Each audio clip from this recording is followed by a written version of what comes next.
What's up, guys? Welcome to the Cockpit. I'll be your pilot tonight. Draft weekend is finally over. We know who our new players are going to be. We know where everyone fell. So much to discuss. Who our favorite picks are. Who we're upset we didn't get. How's everyone doing tonight?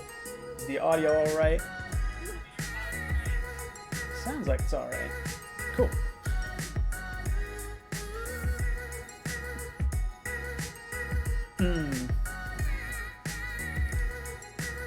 Alright, we're going to work this the same way we have in the past.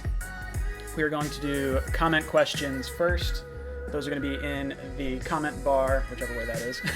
And then at 8:30, we are going to switch to the call-ins. So keep your questions locked up inside of you if you want to call in. If not, shout them out in the comments section. We'll go over that. Audio is nice. Oh, it's about time. It took me a while to actually get this friggin' mic working. It turns out it was the little wire that I was using. The wire that I had must have been old or, breaking down. It wasn't good. This wire, working excellent. I had a lot of fun at the draft party. It was a blast. I got to see, a whole bunch of people. I felt like a big shot. I had little kids calling me yo, I love your stuff. I was like, high five. That was cool. Made me feel good. Felt like a movie star. No, it was fun. It was a good time. Gangrene David was fun. I'm sure we'll do more collaborations at some point together. But, draft weekend. Okay. Williams at 3. My favorite pick. Man, what's my favorite pick? I don't know. There's so many different ones. Start to lower this audio a bit so that way you guys can hear me. There we go. Okay, all done. All right, going through the picks. Sort of my thought process as we went through it. I didn't actually get to see the last 3 picks that we made. I was out doing stuff. I don't get too many days off, so I decided to take a day off and go hiking. And figure I could catch up on rounds 4 through 7 later on. But we'll start with round 1. Quinnen Williams, the defensive tackle out of Alabama, going number 3 overall. Now, there was a lot of hype around the Jets possibly getting Josh Allen.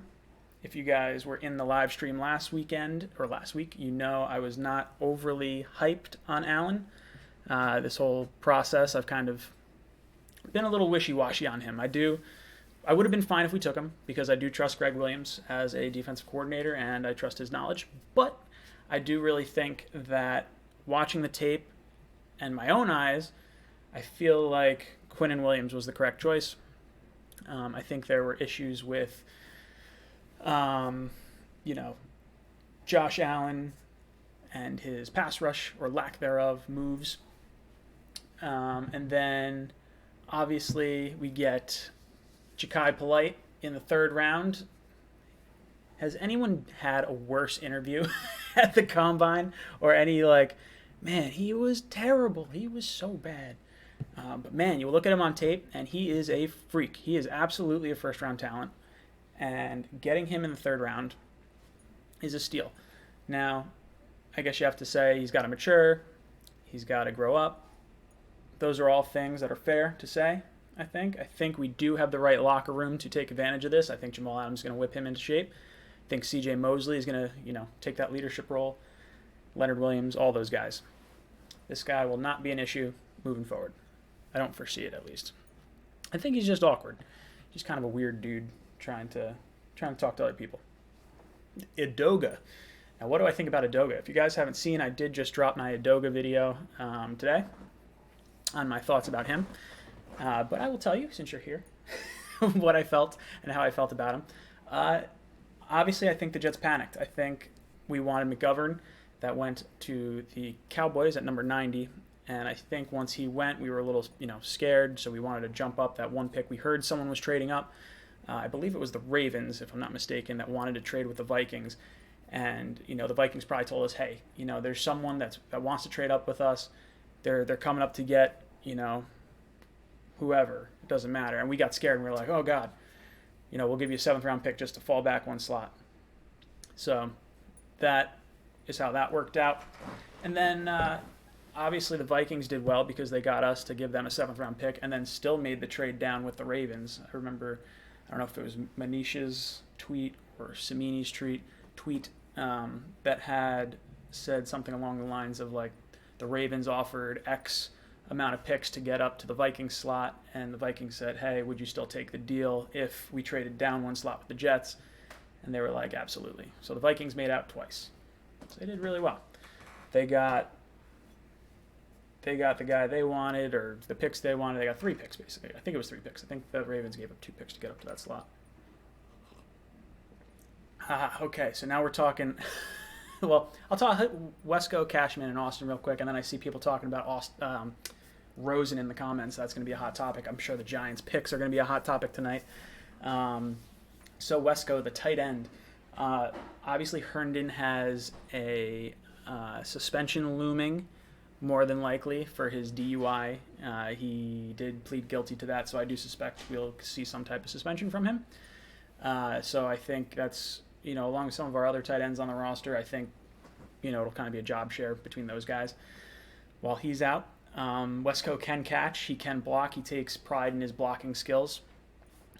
Not an amazing career at West Virginia, but he obviously had a good senior campaign. He had basically 1 year starting. He had 2 catches prior to this year. So still a lot of room for growth there. And then Cashman, he doesn't have, the elite measurables or anything like that. He's a sure tackler. He's a solid player. He's a captain on his team. I think having that kind of personality mixed into our special teams unit, I think is more than fine. I think it's definitely kind of where he's going to find his niche. He's good at going through the holes on the defensive line, the offensive line, catching guys in the backfield. The only thing is with his physical limitations, there's going to be some issues with if he misses on a play, misses on a tackle. There's going to be those physical limitations to try and rebound and try to make up ground on that player. He's probably not going to be able to do it. But on special teams, a sure tackler, just an all-around hard worker, I think it's a great move. He did, I believe it was Cashman. Yeah, Cashman had 2 shoulder surgeries, so he's had a little bit of, injuries. I don't know how much time he actually missed from those. I didn't do that much research. I probably should have done that before I made my video. I had my other video for the other 3 guys all queued up. That'll drop either tomorrow or the next day. So I apologize about not releasing it already. It's sitting in limbo. I have it all done. It's got the thumbnail and everything. And then Austin, the cornerback, at 196 in the 6th round. I think this is kind of a pipe dream. I don't know if he's even going to make the roster. I do like the guy. He's from Rutgers, a local kid from Brooklyn. Seems like he's got a good personality. He's a funny guy. But he's had 2 serious knee injuries that have ended his season, 2 serious knee surgeries. And we really got to look. Sean Mitchell, welcome to the Cockpit. Thank you for subscribing. Now, I think there's going to be a lot of, talk about how, a pretty underwhelming draft, I think, for the Jets. I would say, from what I saw, a lot of people gave us, a C to, a B minus, and I think that's pretty fair. I think I'm probably in the C plus range on some of this. I really like our first 2 picks. I would have really liked to have gotten McGovern. I would have, preferred us to trade up a different pick to get up the 2 slots needed, or 3 slots or 4 slots needed to jump up. Maybe that wasn't a possibility. Who knows? To get him because he plays the guard and center. But obviously, with Beachum and Shell going into the last year of their contract, Edogo, having already played with Sam, having only 4 pressures given up this past season, I think, pass protection was obviously on the mind of McCagnon this draft. So I'm okay. I would have liked, obviously to have gone into the 2nd round to try and pick up, someone with a higher chance of probably being a better starter. Okay, let's jump into some comments. What do we got over here? Well, let's talk about Rosen. We'll talk about Rosen getting traded to the Dolphins for, what was it, their 2nd round pick? I think it was their 2nd round pick. Now, obviously, when I did my videos last year on the quarterbacks, I was high on Baker and Darnold, And Rosen was probably my third prospect. I have, nothing against Allen really. But after watching him play and seeing just how immobile he is, I don't think he's going to get a better shake down in Miami either. I mean, they got him for a second, which is great. They basically, if they had taken a quarterback in the second round, they would have had 4 years of him on a rookie deal, which is basically what they're getting with Rosen, except they're going to have to pay a really high fifth-year option for their, quote-unquote fourth year, where if they took a second-round quarterback, they wouldn't have had to do that. Now, that said, I think Rosen's probably better than any second-round quarterback that you would have been able to find at that point. I do like that all three of the top, not all three of the four top quarterbacks that went in the draft last year are all in the same division. I do think we got the best of the bunch of those three in our division. And I think it's also interesting that all three, Jets, Bills, and Miami, took a defensive tackle in round one. I think there's obviously a trend of, hey, get Brady uncomfortable, make him, move off his target or move off his comfortable spot. And I think we got the best one of the bunch. I do think the Bills did really well with Oliver. I do like Oliver a lot. I was shocked he was there at, 9? I think that was pretty impressive to get that pick there. Let's see. Jets need a center. I don't know if the Jets need a center. I was under the same impression, and that's kind of how I felt all offseason. You guys know I wanted Paradis, and I wanted, what's the guy from Kansas City? Morse. And obviously I would have liked one of those guys in free agency. If we had traded down, I would have been happy with Bradbury. But there's something that tells me that we really like Harrison as our center. I don't know if the Jets view center as a weakness right now. And that's interesting for me, I think.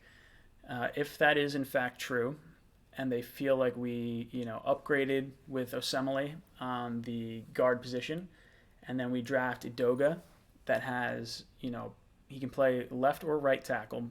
They tried him out at left tackle at the Senior Bowl. And then he's also got the ability to move inside at guard. So with Shell possibly not being back for the start of the season, or maybe having a slow start to the season, it'd be cool to test him out in the right tackle role. And then when Shell is back to full form, assuming he's better than Edoga, he jumps in, and then maybe Edoga and Beachum kind of duke it out the rest of the year. Both Shell and Beachum are up for contracts at the end of this year. And next year is a very top-heavy draft with tackles. So this is going to be a very, very interesting season to watch. I think we are absolutely going to be in play for a tackle early in the first round next year. Well, hopefully not too early. Hopefully we're like picking 20 and we got to trade up. That would be what I'd like. Let's see. Saw you were hanging at the draft party. How did you... Whoop, hold on. Lost that comment. What was it? No, I can't see it. Oh, well. Sorry. I was at the draft party. What do I think of Daniel Jones? Ooh, man, I was kind of making fun of my one buddy via text while the draft was going on, and I was just kind of saying, hey, do you think you guys are going to take Daniel Jones? Sort of like half jest. I thought they would have taken him at 17. I thought 6 was really high for it. But you know what? If they actually take a quarterback at any point in the first round, and he becomes a franchise quarterback, it won't matter where that pick was taken. So while, the Entertainer and Bad Dog or whatever were losing their minds on their live stream, it was pretty funny. But while they were losing their minds, I'm thinking to myself, I didn't really want Allen for the Jets. So if I were to, by transition, sort of say, well, maybe for the Giants, I wouldn't have really liked him. Although I think at 6, it would have been fine to roll the dice on that. I think losing Olivier Vernon, you probably needed a pass rusher anyway. I don't think I agree with the pick they took at 17. With 17, what is up, Evan Haley? Thank you for subscribing to the channel. I think when you look at their pick at 17, they took Lawrence, the D tackle from Clemson. I like the guys from Clemson. I don't have an issue with them. I think, they replaced Snacks with that selection. But that said, man, I don't know. I would have gone pass rusher, unless I guess they thought Redskins were going to take Daniel Jones, and they definitely didn't, like the Giants definitely didn't want Haskins. If that's the case, whatever. Get your guy. I'm all for getting your guy. I just think 6 is a little high for a guy that I think if you look at my mock draft, I'm pretty sure I didn't have him in the first round at all. I think I had only 3 quarterbacks going. And oddly enough, we did our mock draft challenge for the first round.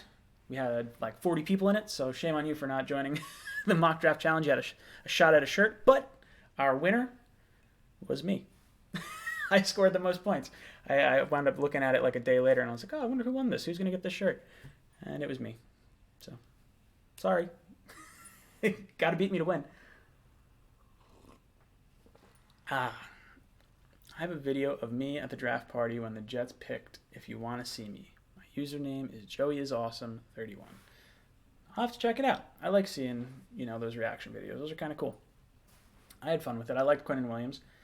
I really wanted Bosa. I wanted Bosa to fall so badly.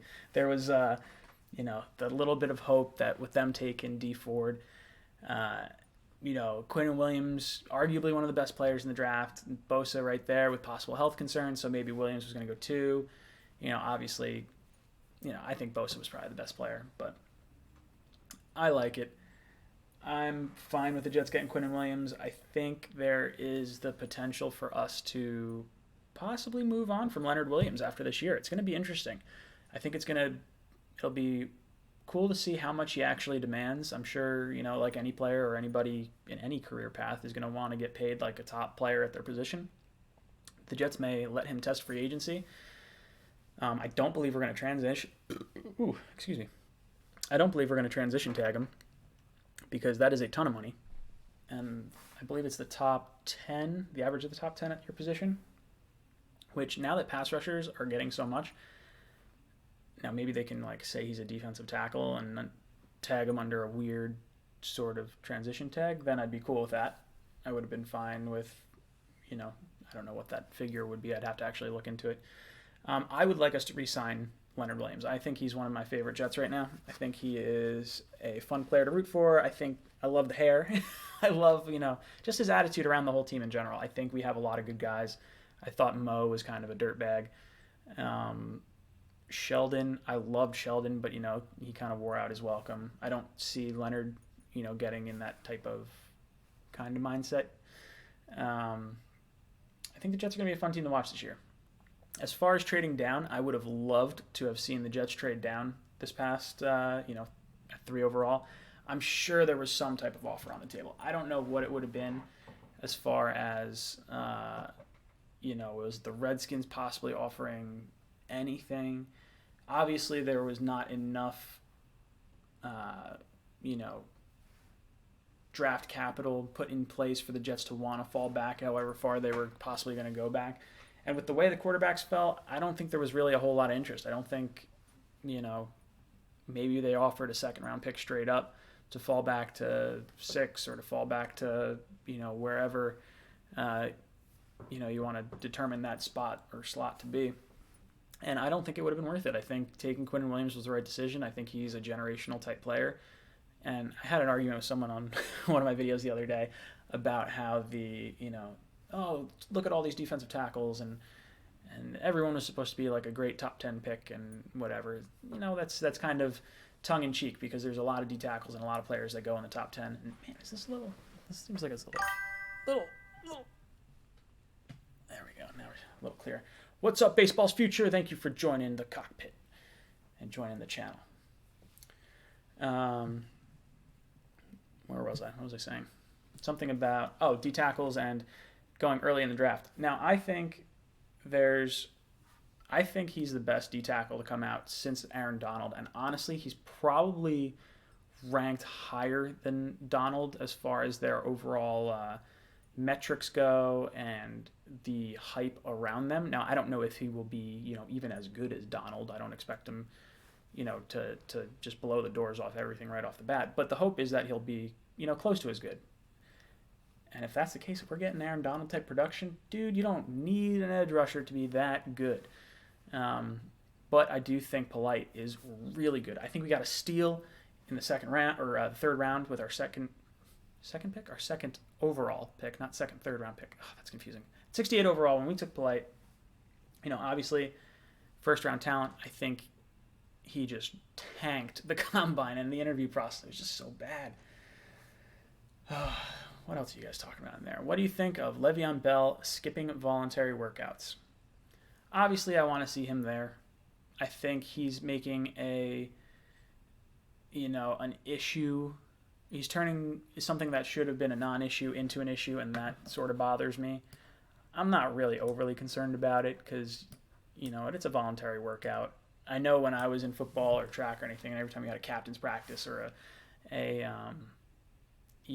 voluntary workout, it was always like, hey, it's voluntary, wink, wink, like, you better be there. And I think that's, still the same. But I think it sends some mixed messages. I don't know who else maybe would not have, or I don't know who else may have not been there. It'll be interesting. Interesting to see. Let's see. What else we got in the comments? What's your opinions? My Dolphins drafting Michael Dieter in the 3rd round. I don't know. My draft knowledge circles around players that I'm targeting for the Jets. So when I see players that I don't know get picked by other teams, I have to actually do research on them and kind of watch them play. And I am not going to pretend like I did a ton of research this year on a ton of people, because if we had a 2nd round pick, I'd probably know more. Being that we fell, with just 3rd round picks this year, it's so hard to guess who's going to be there in the 3rd round. I didn't even bother trying to really go too hard into the draft grades outside of the 1st round pick. Let's see. What's another old lineman that will cost too much? I think Wisniewski was a good thought at first, but I like Harrison. I'm fine with Harrison. I shouldn't say I'm fine with Harrison. I would like us to address center, but I think we'll wait till final cut downs to start adding maybe a few more pieces to the offensive line. That's going to be probably where we address any more holes. Apparently, there's rumors we might bring back Mo Claiborne. I'm totally on board for that. I think he's going to be significantly better than what we saw last year out of him and Tremaine. I think having a pass rush in the front end of that defense is going to significantly help our secondary. I don't think our secondary was nearly as bad as the statistics and everything kind of made it out to be. I think quarterbacks just sat back there. They had so much time to throw. I'd love to see a stat for how many seconds quarterbacks had to throw on our defense, because I'd bet it'd be pretty terrible for us. Leo's going to have a big year. Steven, I believe you. I do think that's going to happen. So is Anderson. Yeah, I think so too. I think Anderson's going to have a big year this year. If Enunwa can stay healthy, he'll have a big year. I think Darnold's going to throw for over 4,000 yards this year. I'm not going to predict his touchdowns or interceptions or anything like that, because that's a little tougher, but I do think Sam actually breaks our franchise records for passing this season. What else?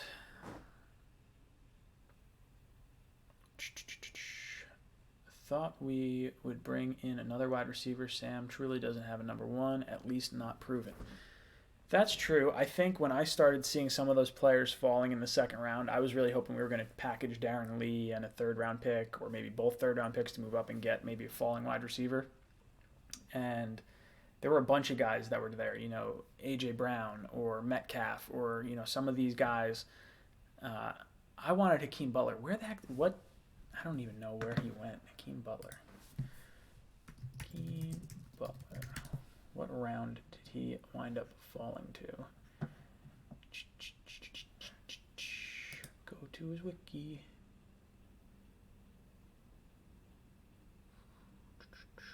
He went to the Cardinals in the 4th round. Motherfucker. Damn it. Oh, man, I would have taken Butler instead of Idoga. So he went, what does that be, like the 1st pick in the 4th round probably? So maybe we would have taken him instead of Wesco. That would have been cool. I don't know. I think we're okay at wide receiver this year. I think wide receiver is going to be a position. Wide receiver and tackle are going to be the 2 positions we address high next year.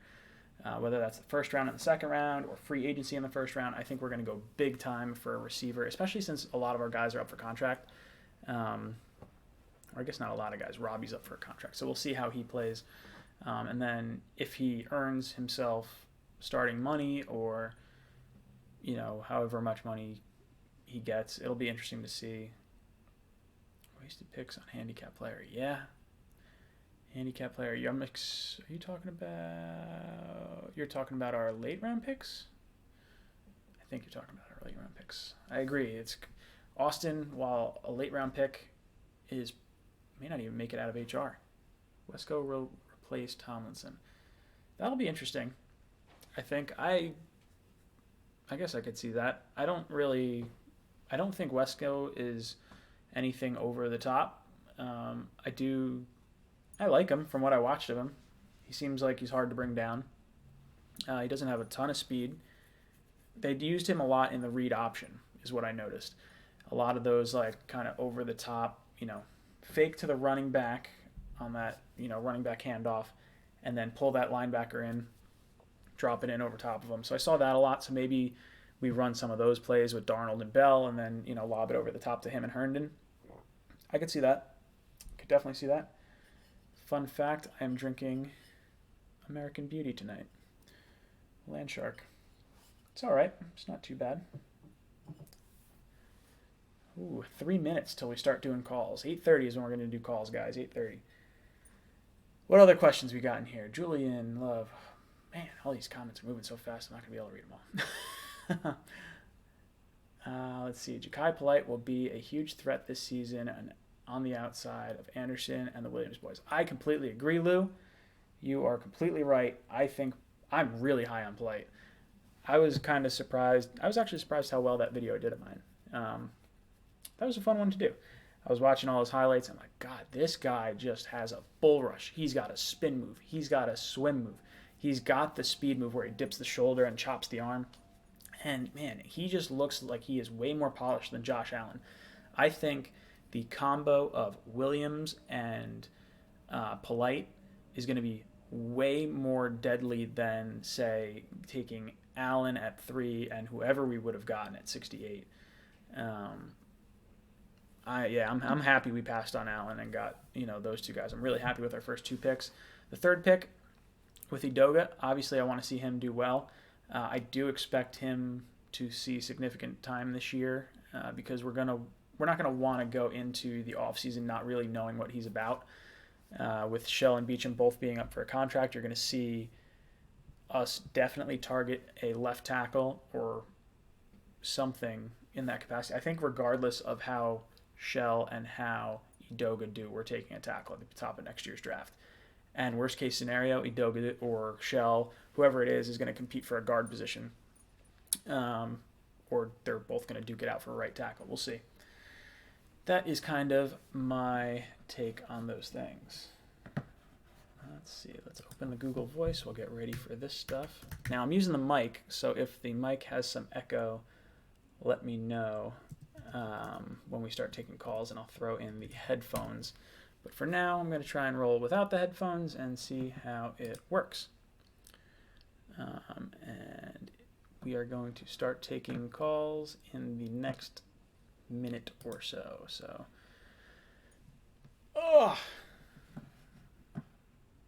Volume's up over there. Okay, yeah, we're good. And we're live. What do you got? Blake Cashman is criminally underrated. He has great athleticism and talent. If Greg Williams is switching to 4-3, Cashman will compete for a starting job this upcoming season. I disagree. Luke, I like Blake Cashman. I think he is a special teamer. I don't think he has the physical skill set from the strength or speed perspective to really, compete for that starting slot. I think, oh boy, we got Gangrene David. Call from David Gangrene. To accept, press 1. To send. What's up, David? Welcome to the Cockpit. Hey, it's my man Ryan. What's going on, my man? How you doing tonight? Oh, just having a beer, hanging out with everyone. How you doing?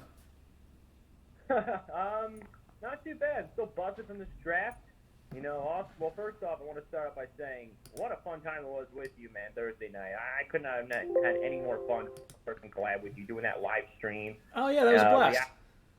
And reacting to the Daniel Jones pick was definitely fun too, right? Oh man, my feelings on that.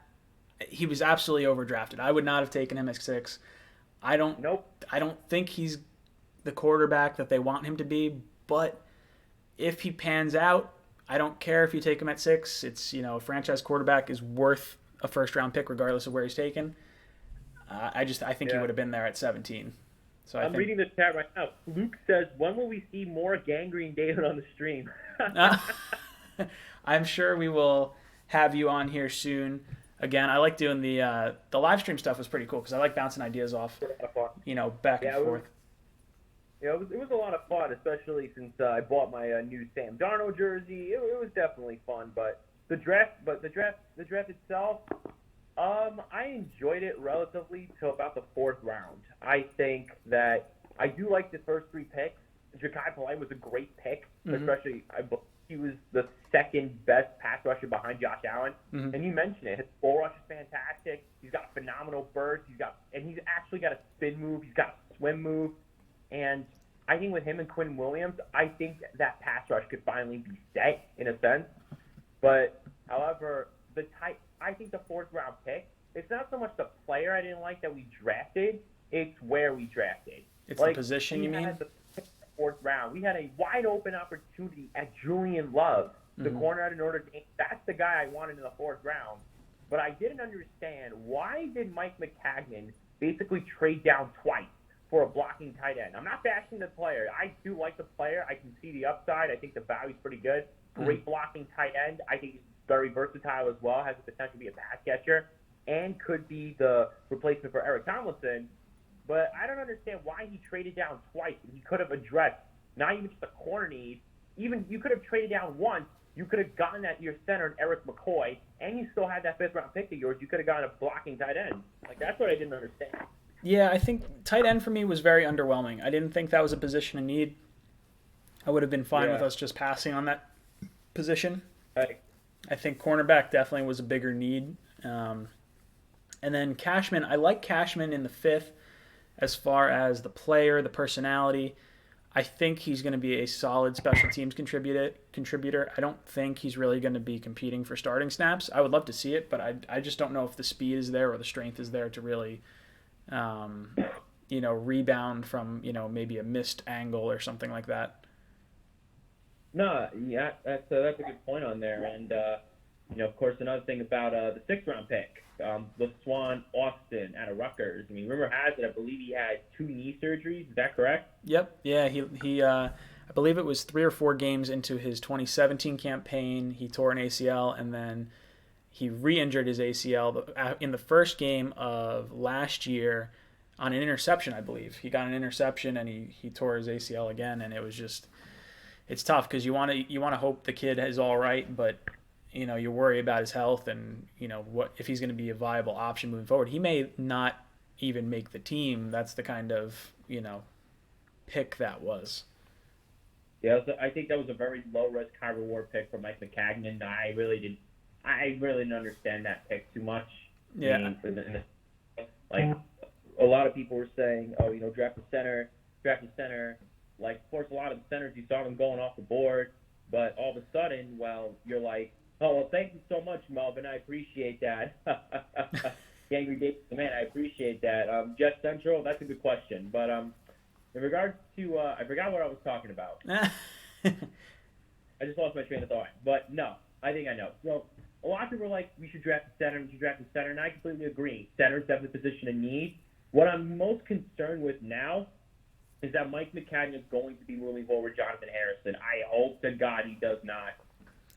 Yeah, I don't know what the plan is for that because I think I think they're okay with him being the center, or they have an eye on a center in towards the end of training camp that's going to get cut because I think rosters are close to 100 players prior to final cutdown day, and then final cutdown day they get trimmed down to I think it's 65 or something like that. Or you're allowed 53 players, but I think you're allowed X amount, after that. I guess including your practice squad. But you could sign players off other practice squads. I don't know. It'll be interesting to see. I don't think we're done with the offensive line yet. I think there's going to be some type of addition. I feel like we're probably gonna make one more signing. I mean, who knows? Maybe I think you could maybe see Darren Lee getting traded for some compensation. Who knows what could happen? We still have a whole offseason to go, or the Jets could still make an unpredictable signing. They could still make an unpredictable trade. Mm-hmm. The offseason is unpredictable in so many ways. So we'll see what happens, man. It's definitely going to be interesting to watch. Yeah, dude, I'm bummed the draft is over because I love watching the draft, but it's nice to have the players in hand and kind of see what we're doing. I don't think we had any real flashy picks. I think Polite is an interesting, pick to get in the third round, and I think Williams is just a really safe pick. I'm not like super jazzed up about anything, but I am excited to see where this all goes. Yeah, another thing, I think going back and also watching all the reaction videos on YouTube, I mean, we were there at the draft party. I don't think we've heard so many boos from Giants fans. It was just insane. Like, I couldn't even believe they drafted Daniel Jones. I mean, like, I was sitting right next to you and we were so... Mr. CM904, thank you for subscribing to the channel. It was pretty... pop up. It was pretty interesting to see what Giant fans thought of that, because it was kind of probably a bad nightmare for them. But you know what? I'm not a GM. I like to think I have pretty good success with like the players that I've scouted the last few years, and I feel like I actually, what's cool, the Jets, the mock draft, the first round mock draft that I did, where we had a contest, they had a national wide one also, and there was like 3,700 people in it, I think. And I finished in the top 6%. So I'm in the top 6% of people predicting stuff. So fun fact. That is good stuff. But anyway, Ryan, I'm going to let you get some other callers. But first off, once again, thanks so much for having me on that Cockpit stream last week. Yeah, absolutely. Thanks for the awesome time at the draft party. I had a lot of fun. And I actually do have a thank you video coming soon, and I did shout you out, so make sure you stay tuned for that. Cool. I'll look out for it. Thanks for calling, David. No problem, man. Take care. Take it easy. Gangrene David, if you haven't checked out his stuff, he's an interesting character. Check out his channel, Gangrene David. Sub him up. He's a good dude. We'll leave some comments if you want to see some future videos with the two of us collabing. I'd like to get Jet Central on, but he doesn't want to play with me. Call from Chris. Hey, Chris, what's up? Welcome to the Cockpit. Hey, what's going on, man? How are you? What's on your mind? Oh, not much. Just wanted to review another draft class that is likely going to yield about one NFL starter after it's all said and done, once we look back at about 3 years. Yeah. I think most of these picks were quite questionable. The Quinnen Williams pick, I get it. You're kind of constricted there to take the best available player, but I thought McCagnon should have found a way to trade down, even if he would have had to take less than what was ideal. And I think what prevented him from doing that was he didn't want his trade down this year to be compared to his trade up from last year. Agreed. Where he completely overpaid by giving up 3 second-rounders, which, look, I'm not going to criticize him for. You had to go up and get one of the quarterbacks, even though I could dig into the minutia there and find ways of being critical for him. See, I like with the whole trade-up thing for number 6 to 3, the way I look at it, and it's probably a little more optimistic than I should because a second-round pick, regardless, is an asset. I look at it as giving up Sheldon Richardson, who would have walked in free agency anyway, and 2 second-round picks, because we still made the first-round pick. So, wipe out the 6 and the 3. If you say, like, all right, well, Sheldon would have walked, then we gave up, 2 second-round picks to move up to get our franchise quarterback. For me, yeah, it's a high price because you look at what the Colts had, but I'd make that trade 100 times over, and I wouldn't even blink an eye about it. I would, too, and it's easy to say that in retrospect now that we saw the last 4 games of Darnold. But I think one thing you have to remember is if Sheldon does walk in free agency that year, the Jets are going to receive a compensation pick back from the league. And it wouldn't have been until 2020, though. That's the thing. Right. Compensation nonetheless. But I'm not going to even get on about that. I just have to take issue with the bottom 3 picks, Wesco, Cashman, Austin. Austin is a complete waste. It's a twice torn ACL. Can't trust him. He's done this in the past. I believe it was Jeremy Clark, Derek Jones were other cornerbacks he picked late in the draft. who had high potential and were plagued by injuries, and I don't know where those guys are. Same thing with Rashard Robinson, which they gave up a fourth rounder for. Yep. But really, how are you prioritizing? The one that I really have a problem with is Wesco. Yep. How do you prioritize an inline blocking tight end, of which we already have two on the roster, Neil Sterling and baby Gronk, Eric Tomlinson. Yep. And you've got a good two-way player in Herndon who can, is equally as good of a blocker as a catcher, whatever. Mm-hmm. Taking an inline blocker there when you have massive holes at corner, center, and then a whole new offensive line that is either, getting to the age of 30 or plus, or going to be unrestricted free agents at the end of the year. It's just a completely irresponsible use of resources. And the last point I want to make, if you don't mind, I know I'm running a little long here, No, it's all right.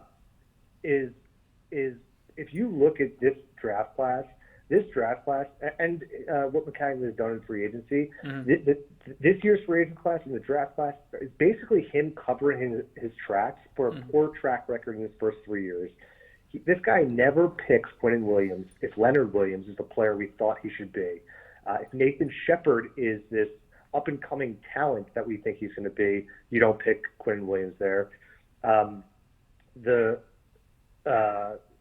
Him signing C.J. Mosley in free agency is an indicator that Darren Lee was a terrible draft pick. So this is the definition of insanity. McCagnon just covering his tracks. Terrible GM. Can't run him out of town soon enough. Thanks for taking my call. Yeah, dude, thanks for calling in. I appreciate it. Now, I think he was right on a lot of points. I think McCagnon needs to be criticized for a lot of his picks that aren't sticking to the team anymore. I think the Darren Lee pick, the thought process behind the pick was sound. I think, we had slow linebackers. You go after the top linebacker, the fastest linebacker in the draft. I understand the thought process. The evaluation was the issue. I like C.J. Mosley a lot. I'm glad we're going to be replacing, Lee with him. I do think that the Wesco pick was questionable at best. I would not have made that pick. I don't think tight end was a big need for us, and I don't think Austin is going to even make the roster. So that is an absolutely poor use of resources, in my opinion. Call from Chris from Jacksonville. Chris, what's up, dude? Welcome to the Cockpit. Hey, I can't believe I actually got through. What's up, man? I'm so happy to be here. I'm a huge fan of you. I've been following you actually since right after I started following Jet Central, so I'm happy to be. Thank you for taking my call, man. Yeah, no problem, dude. What's on your mind? Where are you calling from? I'm calling all the way from Jacksonville, actually, Nice. but I was born from Queens, so I'm always going to be a Jets fan, Very cool. Awesome. What's on your mind, dude? So I wanted to talk a little bit about some of our picks. I know I saw you guys' reaction on the live stream, which was super awesome. So because I was on the road during work, so I couldn't actually watch the draft picks. So luckily for your website, I saw that we got Quinnen Williams, so I was cheering on. I'm glad you were one of the 17 people that were on the live stream at the time. I was like, everyone's watching the draft. Yeah, man. But my job, considering I got to work and drive around during the day, and I don't got any time to watch a freaking TV channel. So you were a lifesaver, man. But I'm really happy we got Williams. Honestly, for two main reasons. Honestly, Williams was obviously the safe pick. McCagnon needed to somehow save his job as best as he could. Yep. But also, I think it was really smart to have Williams, considering that we have both Leonard Williams as well, and I think it makes sense to have one on each end. They were double guarding Leonard. He is still one of my favorite defensive linemen, and I know he has got more potential coming this year after what happened last year. I think he's got a lot more inspiration to try and fight for, and I'm sure he's seen the comments on what people have said about his game. Yeah, I agree. I think there's a lot of potential with him, especially with Quinnen on the line with him too. And side question, I've been toying around with the idea of putting this live stream into a podcast form and having it available on podcast formats. Is that something you think I should do? I figure I'll ask your opinion since you like doing stuff in the car. I think absolutely. I think that is definitely an idea, because the thing is, man, I love the opinion of fans putting it out there, and we need more activist Jet fans and people who are really all about the team and what they should be doing and what their opinions are. Because realistically, it's both you guys that are on YouTube that really put in that realistic ground for us. I think you have really strong opinions, and you're always looking for the positive end of the team. Thank you, thank you. I really appreciate it. That means a lot. I definitely I like trying to take a positive spin on things. A lot of Jet fans are doom and gloom, and I definitely understand why. There's been plenty of time to criticize a lot of things, but there's usually good intentions behind picks, even if they're bad picks. So that's what that's what I try to figure out. Exactly, and that's what we need. It's even better now knowing after what the Giants did. We were all having a great laugh. Dude, I don't get me wrong. I'm a New Yorker forever. I do appreciate Giants because they destroyed the Patriots, and I was drinking with my dad for that first game. I've never had so many shots in my life. Dude, it's one of those things where it's like, oh man, I'm fine with the Giants doing all right. It feels good for me because the Jets have been the butt of so many jokes for so long, and we really don't have any leg to stand on because since I've been alive, since I've been alive, the Giants have won 3 Super Bowls, so I have literally nothing to go on as far as like Jet fan, like, oh my God, yeah, we're so much better than the Giants. But it is nice to see like the Giants pass on Darnold. I think they're going to regret it for the next 15 years while he's winning in their stadium. And then they take basically Eli Manning 2.0 in Daniel Jones. I do think he's more mobile, so I think that can bode well for them. He's a smart guy. I like him. I just don't like him at 6.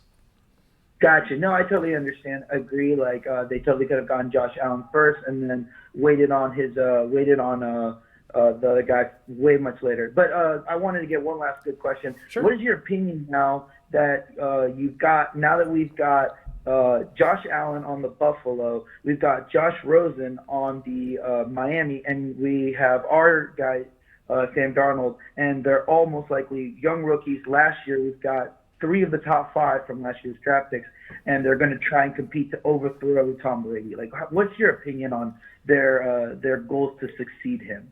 I think it's going to be interesting. There's going to be an arms race. There's a clear arms race that's been going on since last year between the Jets and Buffalo that has been really interesting to watch. And it's been going on longer than the last 2 years, too. You've seen them kind of position themselves, trading down and getting draft picks to move up to get Josh Allen originally. So it's probably been going on since the Adams pick, maybe even the draft before that.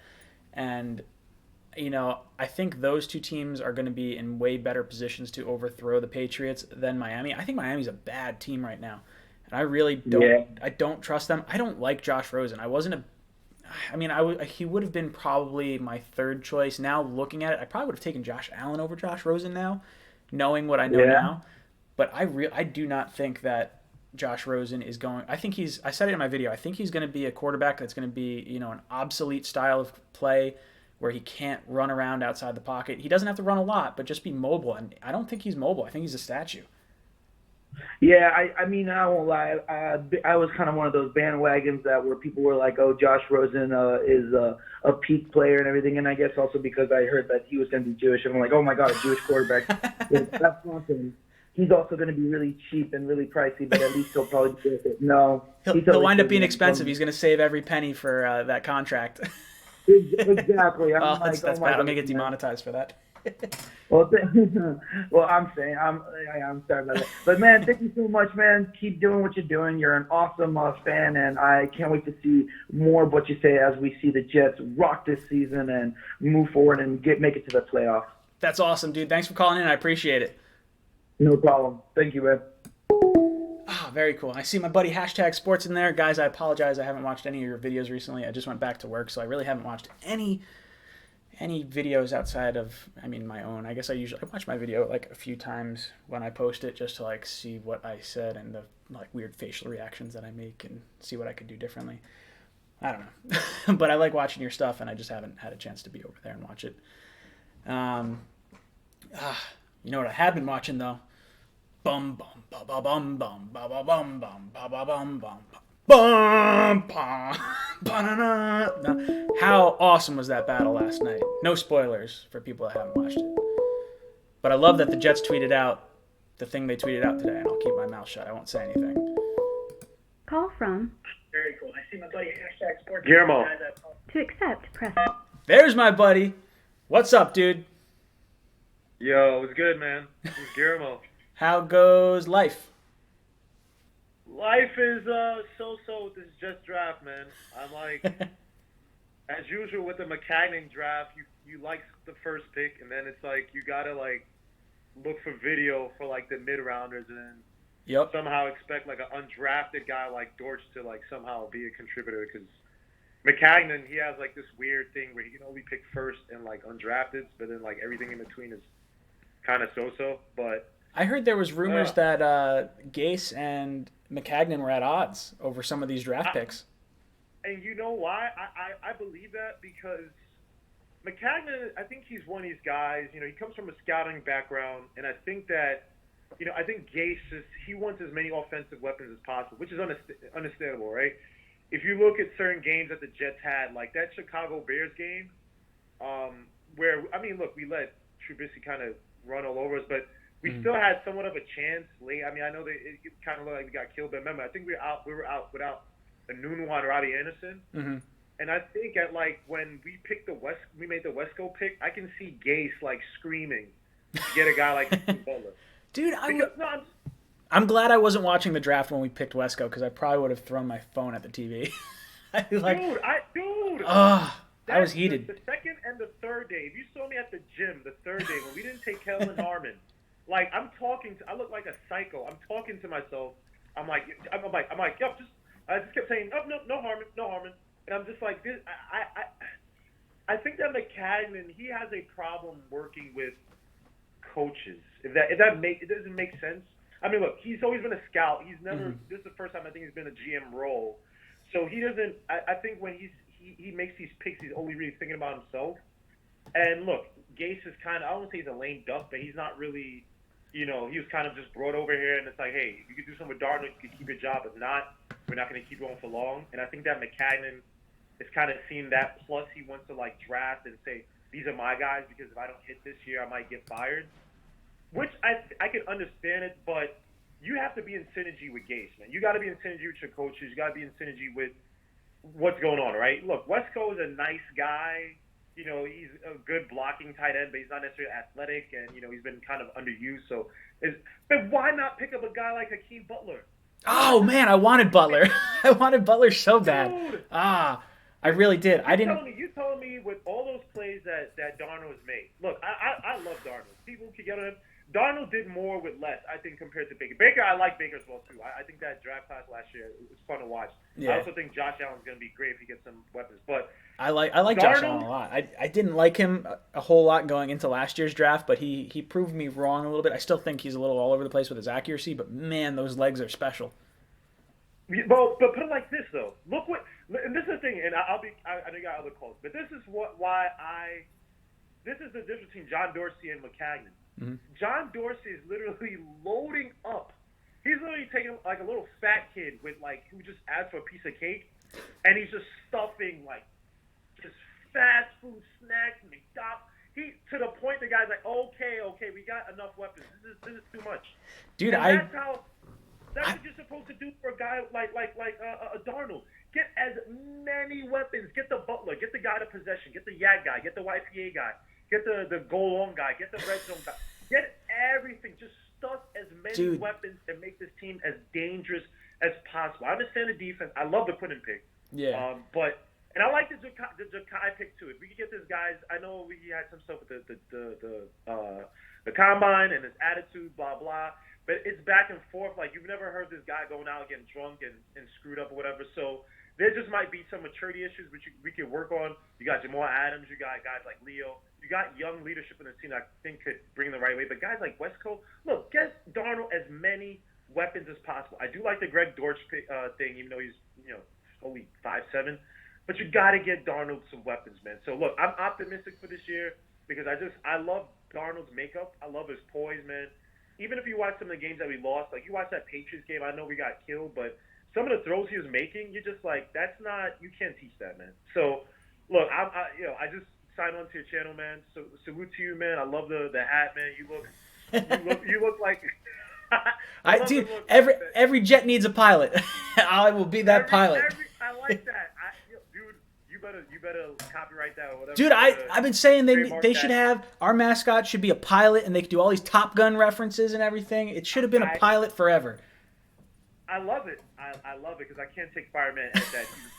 I love fireman. I went to all the jet games when I was a kid, so I saw like the helmet get donned, and I met him one time too, so that was kind of cool.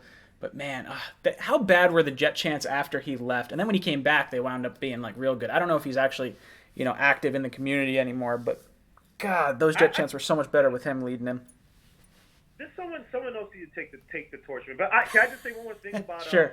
You guys are discussing Josh Rosen? Yeah. I actually disagree. So there's a cool video. I can't remember the guy's name. He's like a former quarterback, or like he's a college quarterback now. Mm-hmm. He's at like a small school, something like that. I can't remember his name. He has like curly hair, and he's always doing like these videos breaking down film and stuff. It's pretty good.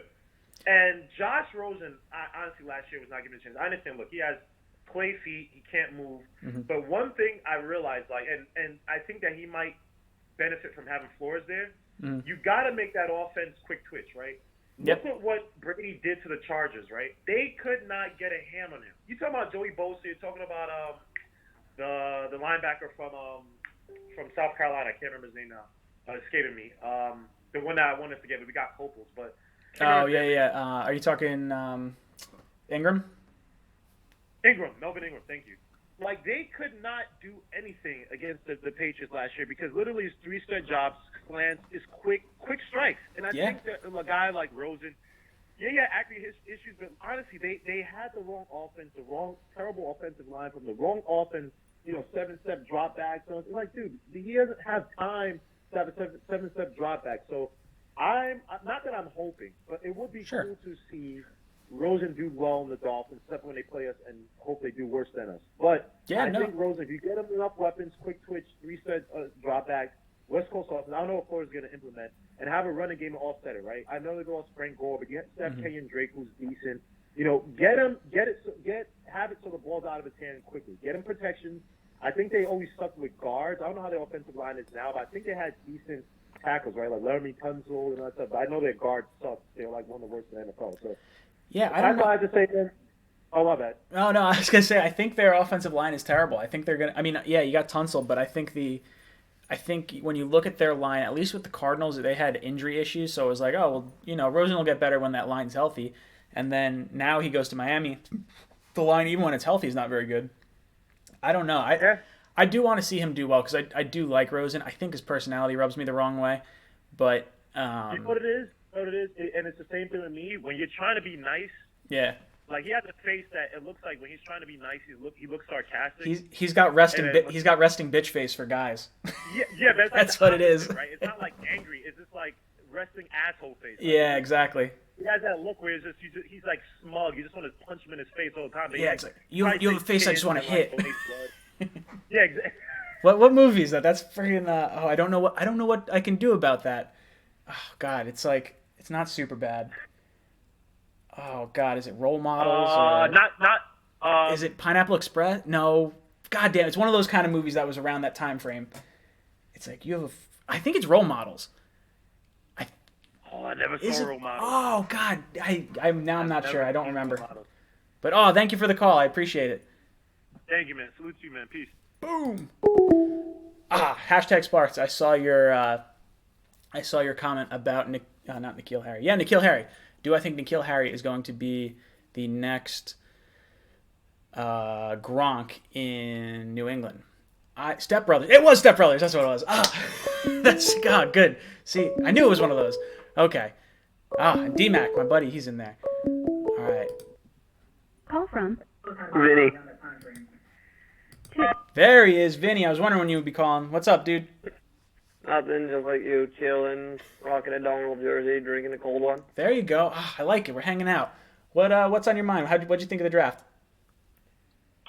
I thought of it in the terms of one Beatles song. Which one? Getting Better. Okay. So, did you like all our picks, or which picks did you like the most? I really like the first three picks. I could understand the tight end because Tomlinson's a penalty magnet. Sure. Like, I can understand that, and, you know, I've heard so much about him being underutilized in that offense. And, you know, I've heard some people compare him to Gronk. See, I don't know. I like Tomlinson when I watch like him actually catch the ball and start running. It's like, wow, he's better than I remember him being. And then like something happens, and Then I'm when like, he oh. blocks, he always manages to end up holding, and the penalty just digs a deep hole for us. Yeah, see, that's the thing. It's like penalties are going to kill us. If we can get better in the penalties, I do expect Gase to be better with penalties than Bowles was. I think the team just kind of ran rampant. This team, oh my God, the penalties. You know, if it weren't for all the freaking penalties, we probably would have been 8-8. Let's see, 8-8. 8-8, 7-9, because I think we should have beaten the Titans, we should have beaten the Packers, we should have beaten the Texans, and maybe we could have beaten the Patriots at home. Oh, man, we just got smoked at home. That home was the last game, right? That was that one, or was that in Foxborough? The last game was in Foxborough. Foxborough. Man, what happened for the first game against the Patriots? I don't even remember that one. That was the McCown game when the Patriots somehow managed to match us in terms That's of penalties. Right. They had 90 yards of penalties in the first half. That was when that was the week after the Miami game, I think, or 2 weeks after Darnold was hurt, right? 2 weeks. It 2 was weeks. 2 weeks. And yeah, but besides that, I really like the pick. Obviously, Williams. You know, funny thing is apparently he's got a nice taste in cars.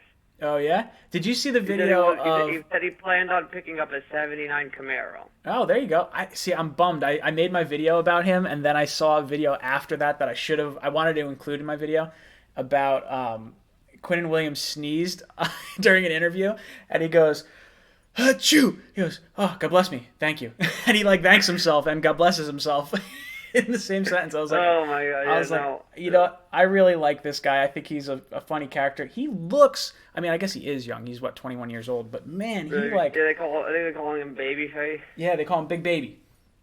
Big Baby. He looks like man, it. he's so young. He still even got braces, man. Yeah, I saw that. That makes me think back to when I had braces. Ooh, man. Oh, it was terrible. I had braces in middle school, so 7th and 8th grade, and then I got them taken off probably the first week of high school, and then I got a retainer, and I hated the retainer. So now I have me too. I lost it. I never wore it. Oh man, I feel so my bad. My bottom teeth are crooked. Dude, my parents must be pissed at me because I didn't wear it, and now I have like my two front teeth kind of cross over a little bit. They got like a slight overlap. No. I'm gonna tell you how bad my teeth were crooked. It was so bad my canine was in the exact spot of a vampire's fang. Whew.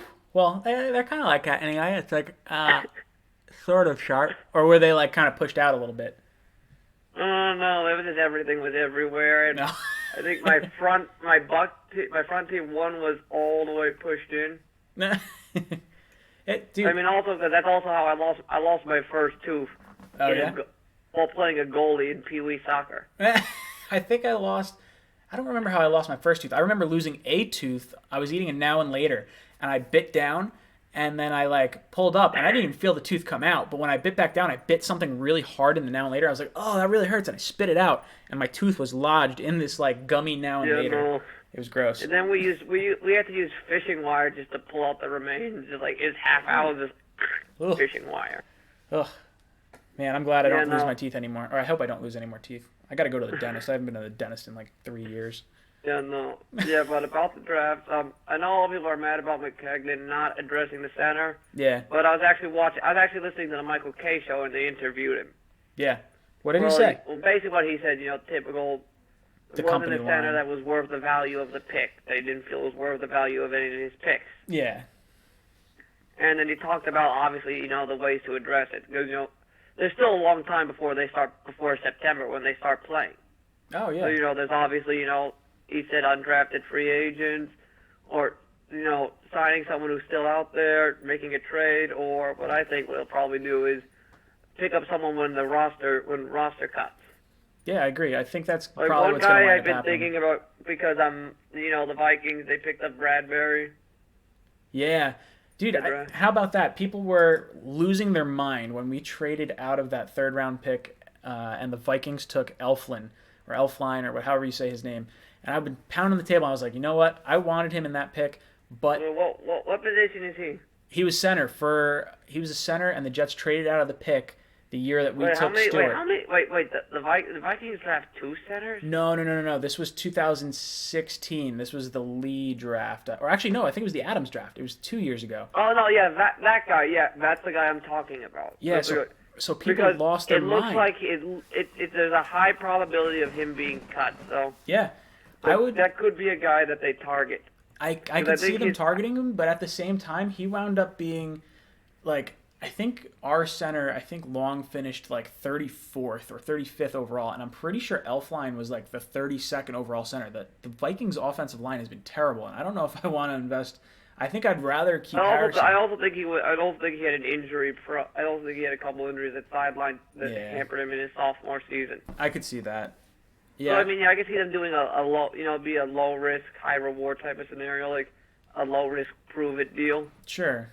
And I'm then all probably for it. addressing the center next year in the next draft or free agency. Yeah, I think what's going to But happen overall, is I'm pretty happy with the draft. I mean, yeah. I'm looking at play, and I'm kind of thinking of it could be a similar situation like last year when we got Herndon. Mm-hmm. Do you think if Herndon was healthy and had been able to go through the combine and everything, that he would have fallen to the Jets in the the 4th round? Yeah, no, I like Herndon. I picked him in my dynasty draft. I definitely liked him. He wasn't really on my radar prior to us picking him. But once I started, it's probably because of that injury that he had in college that sidelined him in the off season. Yeah, I didn't do a whole lot of research. Last year, it was like all about the quarterbacks for me. Like, I don't care. We could have given up every single pick we had as long as we got the quarterback. So, like, that was where I focused all my research. This year, it was on pass rusher.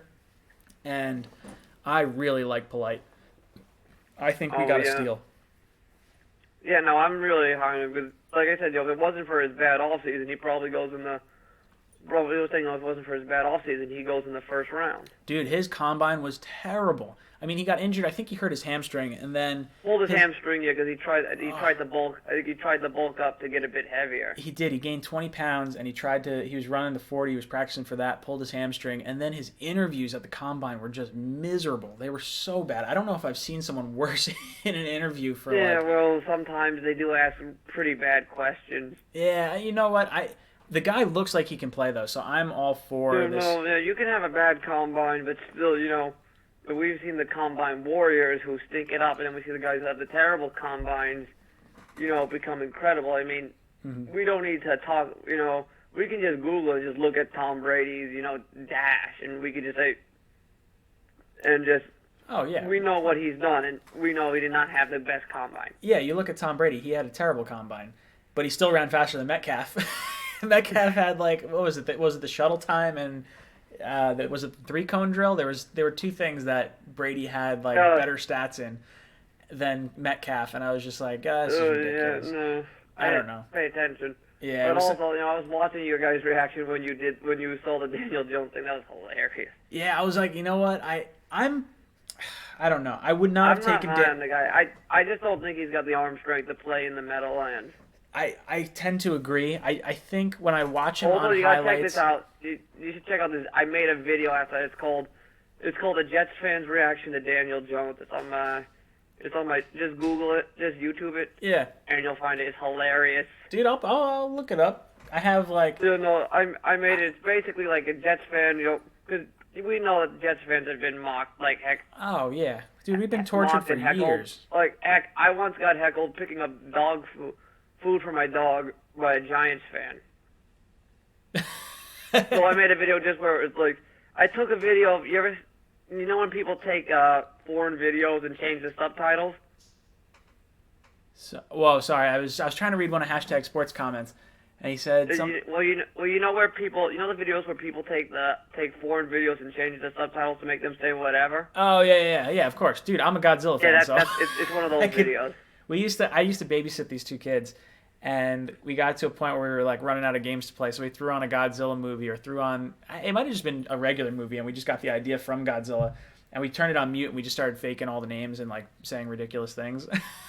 But no, my favorite thing from Godzilla is Godzilla Godzilla X Mechagodzilla. Yeah. If you listen to the foreign one, it sounds like the guy when he's saying Godzilla is leaving. It sounds like he's saying Koshiro Sudik.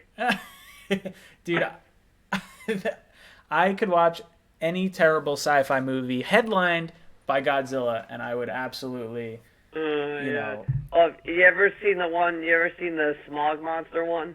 That's the one I haven't seen. I remember seeing it like a brief clip Oh as no, a that's kid. the one that's the one where he's like sucking on his tail and trying to, and he's flying around like. Yeah. Just Google something you don't see every day, and from that scene, it's like, it's the most hilarious scene in a movie. Dude, It's a combination of like Sesame Street cartoons, early 70s psychedelia, acid trips, and Godzilla. dude, I love it. Dude, I appreciate the call. I'm gonna jump on another call now. Oh wait, hold on, one thing. No, one more thing. What's up, Vinny?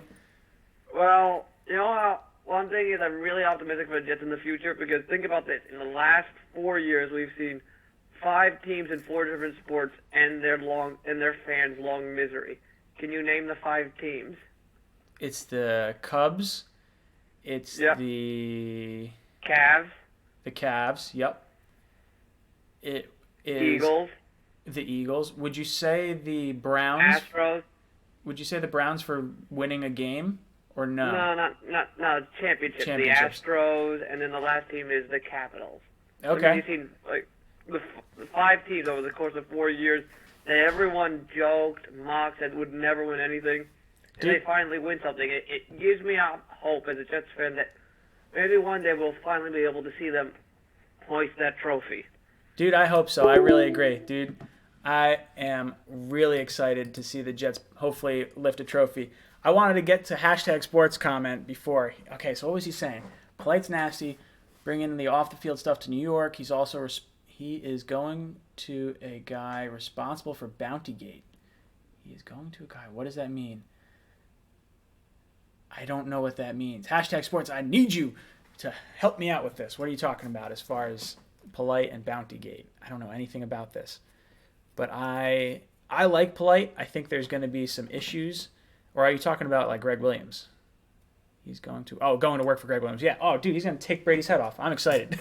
I don't wish for like injury, but man, I really want to see like some violent playing. The NFL's violent. I want to see I wish the NFL would kind of bring back a lot of the hate in the NFL. Like I want to see guys get nasty. I want to see jacked up. There's no reason not to see jacked up anymore. You know, just have fun with it. It's a sport. It's a game. Have fun.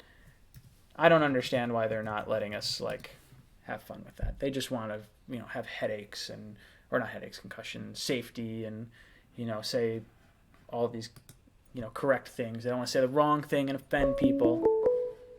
Who we got on the line? Call from Grandpa Mark. Oh, Grandpa Mark, you've been reading the comments. I like it. What's up, dude? Yeah, how you doing? Not too bad, not too bad. What are your thoughts on the draft? I want to hear them. That good, huh? Yeah, well, look, you know how long I've been a fan, yeah, and you know the kind of drafts that I've been through over the decades.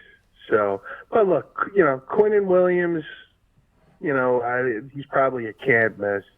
This kid Polite, supposedly he's got maturity problems and whatever, but he's got a hell of a lot of talent. After that, I don't know.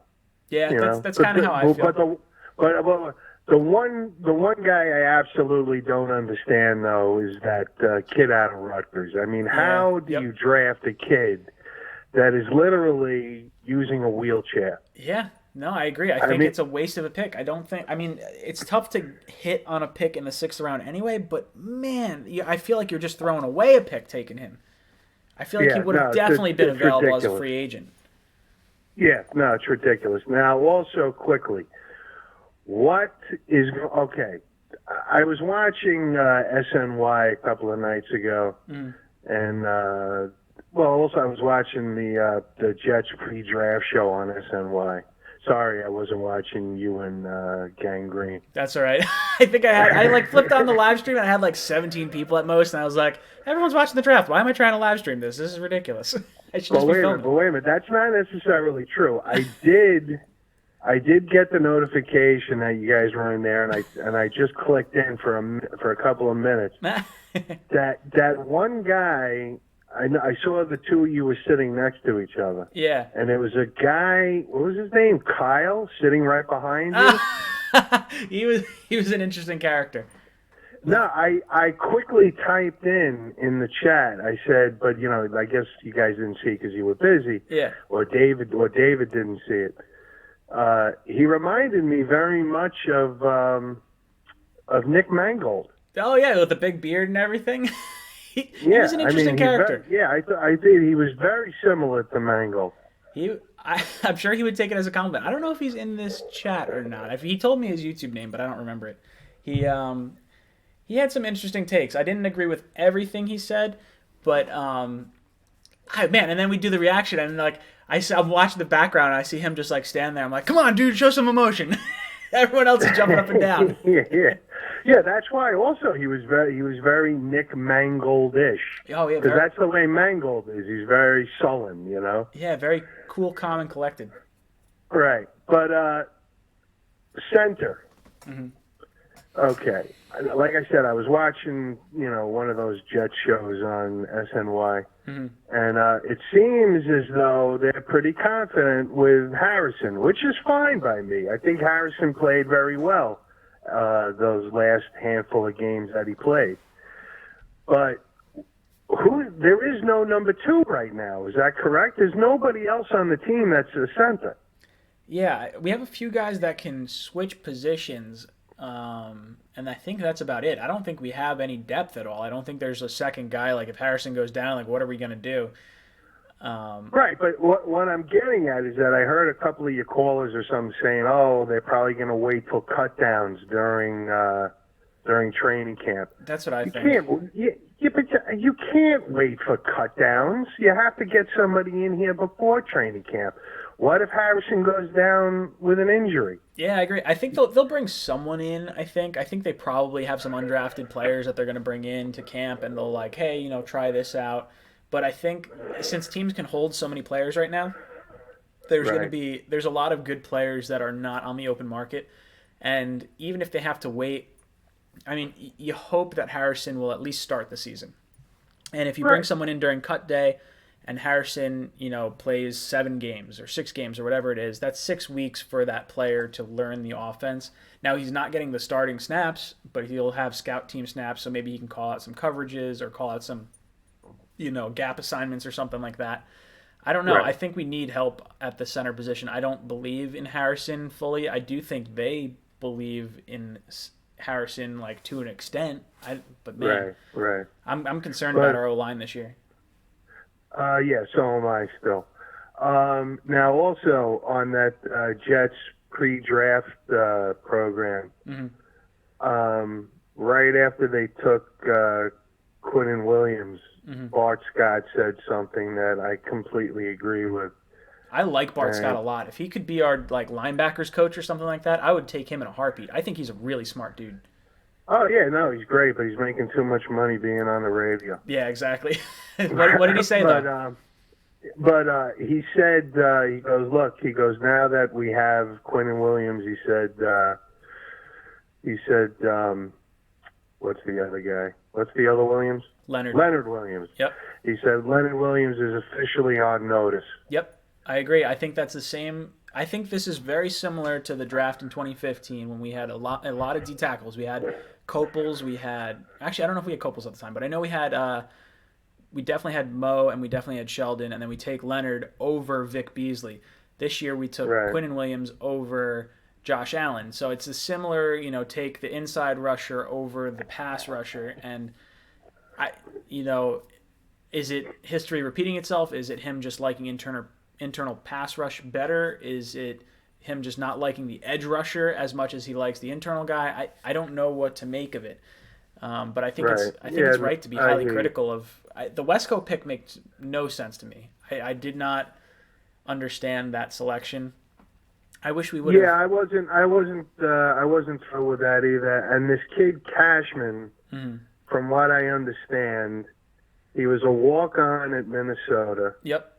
Supposedly he's got the heart of a lion. like I said, he was a walk-on at Minnesota. He gradually worked his way into the starting lineup, and he became the defensive captain. Yep. And there was one, I can't remember who it was. You know how they compare the college guys to certain pro guys? Sure. Yeah, this guy, I can't remember who it was, but Cashman's comparison was to Rudy Rudiger. I don't know who that is. I apologize. Wait a minute, you never saw the movie Rudy? Oh, geez, yeah. Oh, God, that's terrible. Yeah, that was his comparison. And just last thing before I let you go, you're talking about the Jets mascots. Yes. Okay. First of all, you with that hat and those goggles. You remind me of two things, because when you were talking about mascots, you reminded me of two things. I'm a fancy Amelia Earhart. Yeah, right. But with that hat and those goggles, I don't know, maybe you've seen it, maybe you're too young, but there used to be a cartoon that was out, I think like in the early 70s. Bullwinkle? Rocky Bullwinkle? No. It was called the Wacky Racers. Oh, yeah, absolutely. That was on Catch Boomerang the Pigeon, Catch the Pigeon. You know that? You know what I'm talking about? Yeah, I'd have to look it up, but I know Wacky Racers because that was on, I don't know if it was on Boomerang, it was on one of those Cartoon Network shows when they show like the retro cartoons. Right, yeah. When I was a kid, it was one of those Saturday morning cartoons. But the other thing, the cool thing that it reminds me of, when I was in college and when I was in high school, I was a big fan, I'm sure you've heard of Iron Maiden, correct? The metal band? Yeah, absolutely. Okay. There is one of their albums, if you want, check it out because it's really cool. Okay, first of all, do you remember what their mascot is? This creature, his name is, they call him Eddie. Okay, yeah, with the horns and everything? Well, no, sometimes he doesn't have horns, but he's like the skeleton. Yeah, but anyway, this is what I'm getting at. One of their albums is called Aces High, and on the cover of that album, they have Eddie in the cockpit of an old World War II P-45 Mustang. Man, I have it up. It's badass. It looks so cool. There you go. That should be like the mascot. I mean, they couldn't use Eddie because I'm sure Eddie's copyrighted, but oh yeah, they need to. They should. That would be something like that. Would be really cool. Dude, we need a pilot. That's what it should be for our mascot. And you know what I like? I like the idea of doing the. When I was younger and we went to the Jet games, they used to have these things on the jumbotrons, and it would be, scenes from Top Gun where the planes are like flying over the water. And they're like, oh, we're zeroing in on the target. And then, like, there'd be, like, Flipper, like, jumping through the water or whatever and be, like, locked on. And be like, right. And they'd shoot a missile at it and the fish would explode. And it'd be like, and all the fans would go bananas. Yeah. And I'm definitely when I start doing my videos for, like, in season, I'm going to have those kind of, like, throwbacks. Because I loved them as a kid and I know how to make that happen on an editing machine. So I want to do it again. Oh, that'd be cool, man. And I'm telling you, I think you should incorporate that picture of Eddie into some of the things you do. But then again, I don't know. Maybe you wouldn't get sued, would you? I don't know. So some of the stuff that's on my Jet Shop, I got a copyright infringement sort of thing for the Sam Darnold Game of Thrones shirt. Right. But they said like, hey, Sam Darnold's like an NFL football player. You like shouldn't be using his name. And I was like, yeah, but there's any number of possible Sam Darnolds. Like it could be a Sam Darnold that lives in like Illinois for all I know. And they're like, right, okay, sure. That's fine. So they like released it and like they were fine. Like names and numbers technically cannot be copyrighted. So I had no issue with that. I guess the similarities in the character and the name might be an issue, but they didn't give me too much trouble with that. Wait! I'm sorry to interrupt you because I know you're short on time or whatever. But this is the final thing, and then I'm hanging up. All right. Because you were just talking with that last caller about Godzilla and all of that. Yep. I actually rewatched. Well, I skimmed through it. I just rewatched the movie from like the late '60s, King Kong versus Godzilla, Yep. and I hadn't seen takes that the movie tail since and like the '70s. Yeah.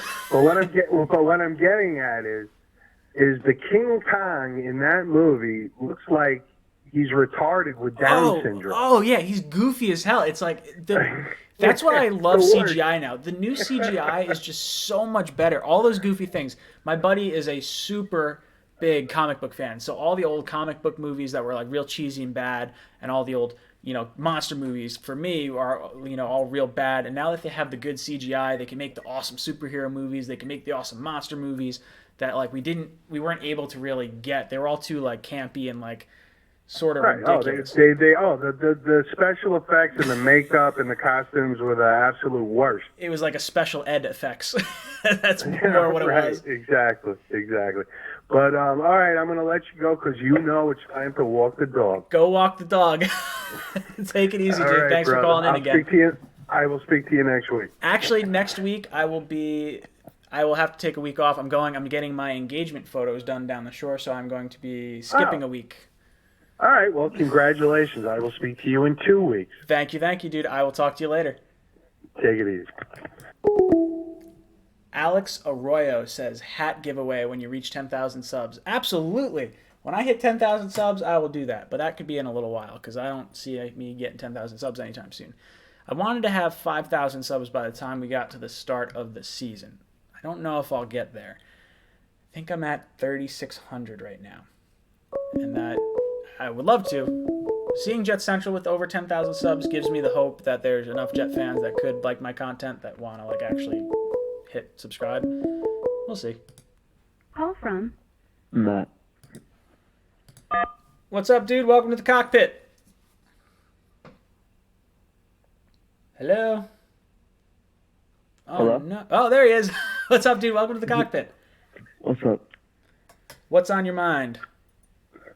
So, some of the picks that which picks do you not like from the draft so far?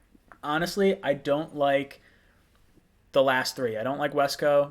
I don't dislike Cashman. I do like Cashman. I think he's going to be a very good player on special teams.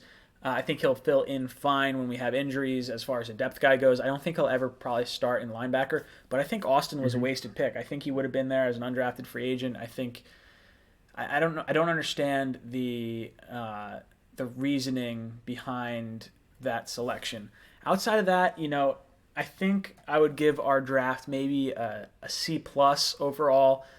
I didn't, I wanted Bosa. If we had gotten Bosa, that would have changed everything. I think taking Quinnen Williams is great. I like the player. I like the production that he put up.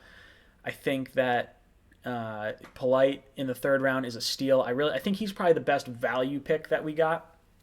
Edoga, I like that he only gave up 4 pressures. I just put out a video today. I don't know if you watched that yet, but it's I saw that. That's cool. Yeah, I'm a fan of the Edoga pick. There's players I would have preferred us to have traded up, like if we had given up that pick and some other picks to move up into the second round, or honestly, if we had taken instead of Edoga, taken Hakeem Butler. I love Hakeem Butler. I think he is really good, and I think he went to the Cardinals, if I'm not mistaken. Yeah, that's why Cardinals was the first pick in the 4th round. Yeah, man, I like him. I would have liked to have seen us moved up. Now, I don't see. I like when I see Austin and I see Wesco. Like, I would have preferred to have traded those 2 picks to move up in any capacity to get another player, and I don't know what that what it would have been. I probably would have wanted to target a center if we had moved up. I would have liked to get McGovern, the guy that went to. He went to the Cowboys. Yeah, he went to the Cowboys at pick 90.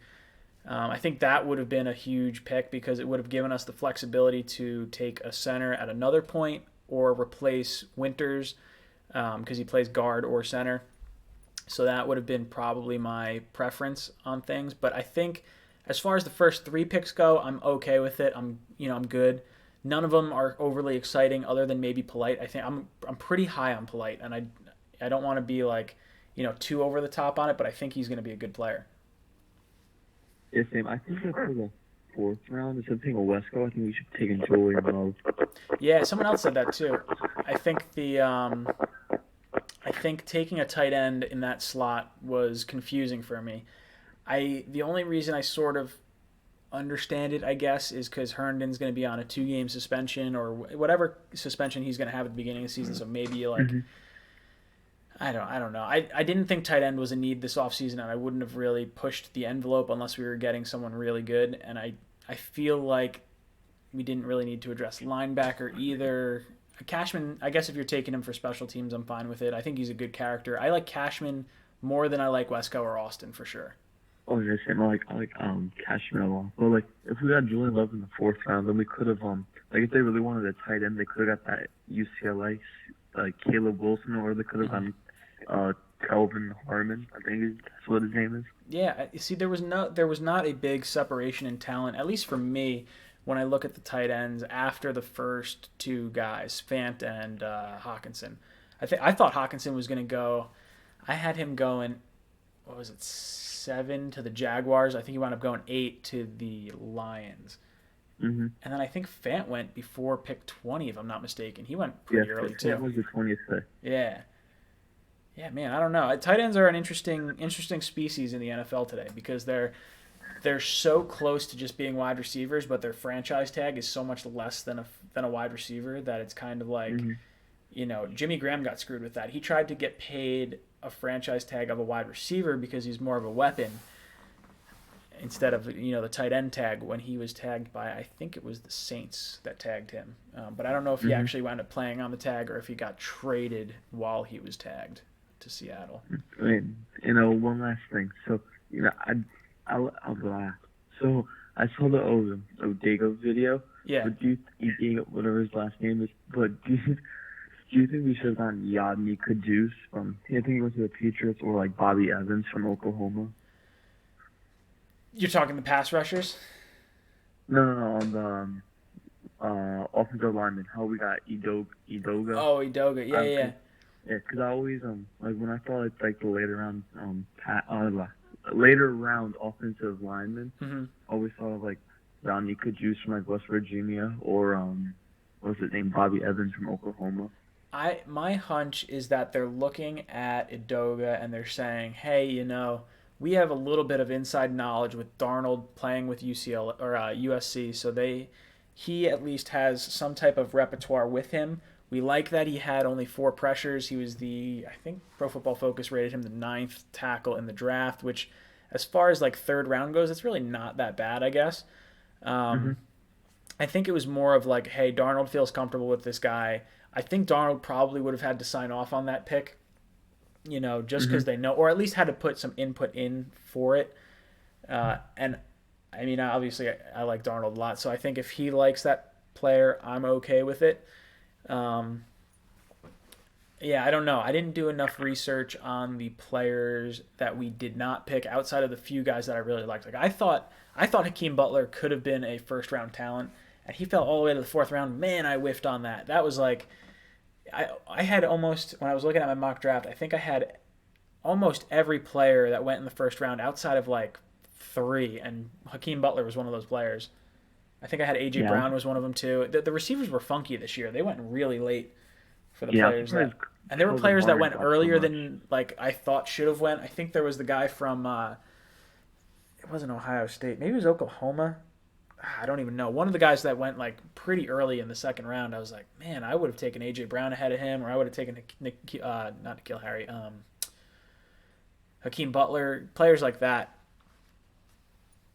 Yeah, a lot of the receivers fell. Like Kelvin Harmon fell all this in 6th, but also the speed was a concern. Yeah. Listen, dude, I appreciate you calling in. I hope you tune in. Well, not next week, I guess. 2 weeks from now. Take it easy, brother. Yeah, guys, just so you know, next week there will not be an episode of The Cockpit because I'm getting my engagement photos done. I'm going to be down the shore doing that. I'm supposed to be coming back on Monday, so I'm not going to rush back in any capacity. If for some reason we got everything done and we were back nice and early, maybe I'd do it. But that'll be a surprise impromptu show and not really planning on, not really planning to do it next week. So we'll see. Did you see the Brian Baldinger on the Trayvon Wesco? He really likes this kid. I did not. I would absolutely watch it, though. He was low on him too, but he changed my mind. I was low on him too. All right, you know what? Fine. I am going to look this up. Let's find it. Bum bum bum bum bum. Trayvon, Wesco, Brian. How do you spell that dude's name? Baldinger. That's a great name. Why am I not seeing? I don't see it. ¿Dónde está? Let's go. Is it on? Baldy's breakdowns. Oh, that's why.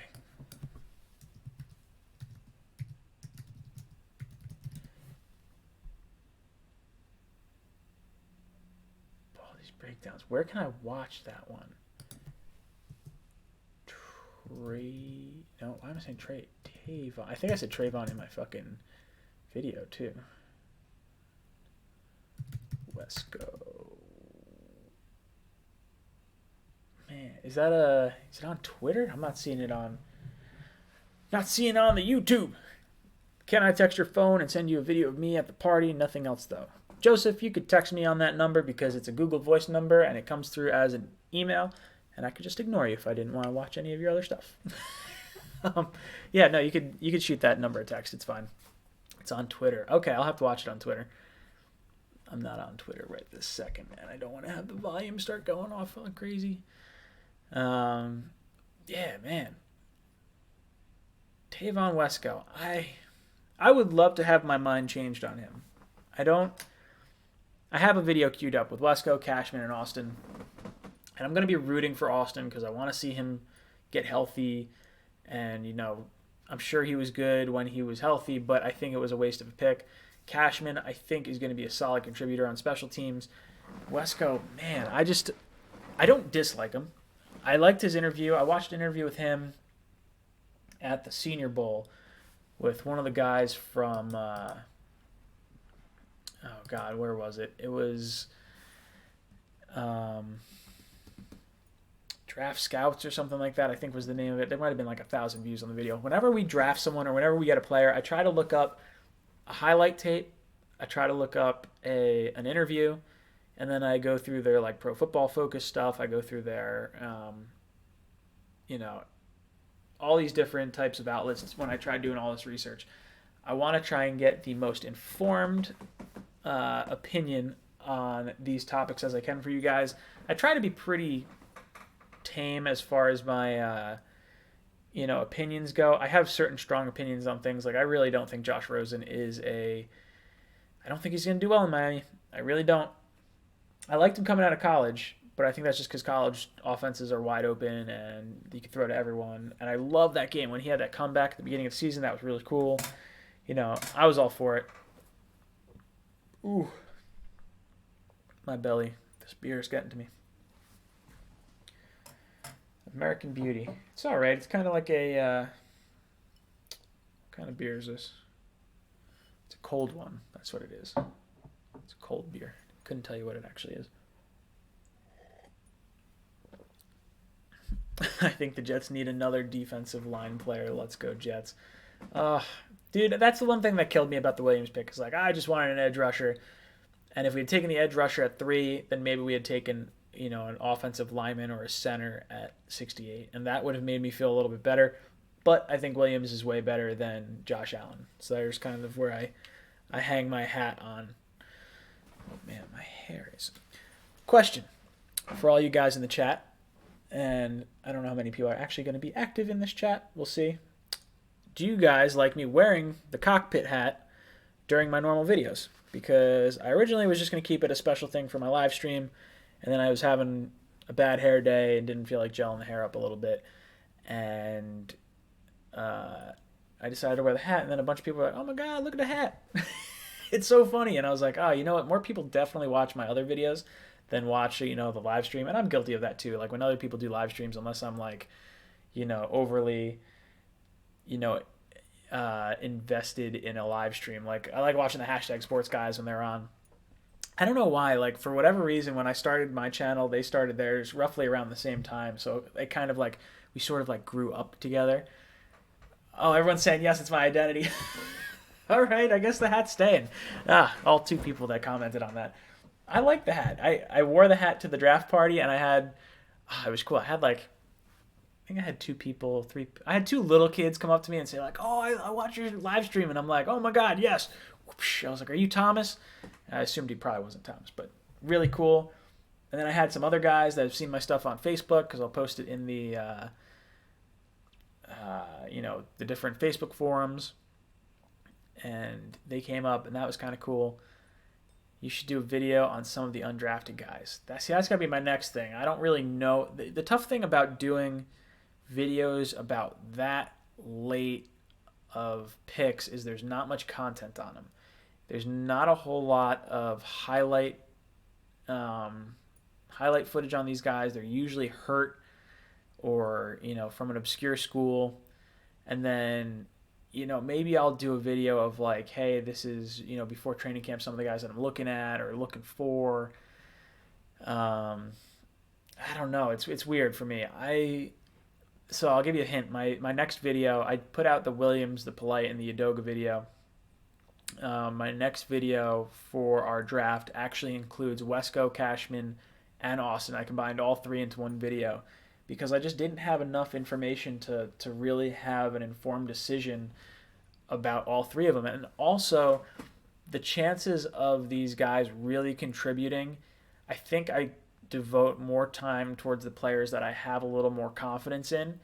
And while I think Cashman can contribute on special teams, there's not really any metrics that I can use as far as like tackles or, the amount of return yards on a punt or a kick.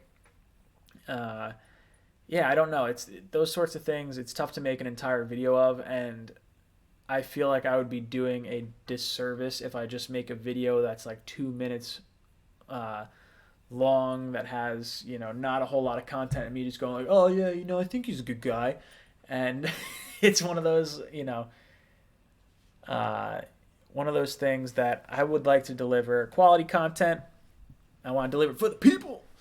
Do it for you. Bang, Marry, Kill, D-Line Edition. Quinnen Leonard Polite. I dig the hat, by the way. Thank you, Steven. I dig you. Fuck, Marry, Kill. Okay, so... I guess... that's hard. Okay, so I guess I'm going to marry Quinnen because we just got him. So obviously we have him for 5 years. Not that I expect my relationship to last 5 years. Sorry, Becca. I love you. Leonard Williams, knowing what he is right now and the amount that we're paying him, I would have to give him the kill, unfortunately. I do like Leonard, though, and I have no loyalty towards Polite yet, but I would fuck Polite because I want to see what he's about and I want to see just how good he is. That would be my F, marry, kill on that. Let's see. Hat, no hat. Do what you want. It's your channel. I watch all your videos and your live streams. It's about your content and what you have to say. Thank you, Matthew. I appreciate that. And it is my channel. I like doing, weird things. There's tons of things that I've tried that, didn't really work out. I did a video for Le'Veon Bell months ago. I think it was back in January, and I did it in the car, and I think I had like 300 views. And I was like, I dropped a bunch of knowledge, and holy hell was I way off on the salary and the what I thought he was actually going to get. I was like, man, someone's going to pay this dude a ton of money. But I also did it to just say like, if he wants $17 million a year, this is what would happen. And realistically, the Jets could have paid $17 million a year, and it wouldn't have hurt our current cap situation. Call from Anthony. What's up, Anthony? Welcome to the Cockpit. Hey, I'm a first-time caller. Yeah. Just 24/7. I like it. I have a question, actually. Sure. What's your so you think the Dolphins should not have traded for Josh Rosen and waited for a quarterback next year and stuff like that, or do you think this was No, not necessarily. I think giving up a second-round pick, especially for a team like us that paid a second-round pick to have Hackenberg, I'm fine with them giving up a second-round pick to roll the dice on Rosen. I don't have any problem with that. I do think it probably knocks them out of the top quarterback market in next year's draft. And I just don't think I think if Rosen went to like the Patriots, he'd be really good because that team has a very good structure around it. It has, the offensive line that's been pretty stout in front of Brady, and it has a support structure. I think it's more so the Dolphins that I'm not totally buying into than it is Rosen. Now, I don't think the reason why I enjoy the pick is because don't forget we have Jim Caldwell, and he was a coach that coached Peyton Manning and stuff like that. And sure. And are you a Dolphins fan? Yes, I'm a Dolphins fan. Oh, very cool, awesome, dude. I like when other teams call in. Now, who? I don't know. I guess who would be the players that we have to watch out for next year when we play you guys? Christian Wilkins, of course. Yep. I think especially with our offensive line woes, that could be a big issue. Especially with, Oliver over in Buffalo. I think the Jets are going to have a tough time with the center of their line when we go up against the teams in our division. I'm not saying Dieter. I know he's an offensive lineman, but that's all right. Mika. Mm-hmm. Now, what are your thoughts on Gase? Was he? It seemed like, yeah, he was fired, but it was. I feel bad for you guys. Oh, you really? It's that okay? See, I think I've seen two different thought processes. I've seen the thought process of the Dolphins just wanted to reset everything, and Gase was kind of not a byproduct. He was sort of a victim of them just wanting to just clean house in general, not necessarily because of him, because he sort of got a raw deal with Tannehill getting hurt all the time. Now, do you think what was the worst part? I blame him. I blame him for the Dolphins. We wanted to draft the quarterback next year, but he refused to. He refused to trade up to get Rosen. Yeah. Honestly. Where did you guys fall in that draft? What pick were you guys playing at?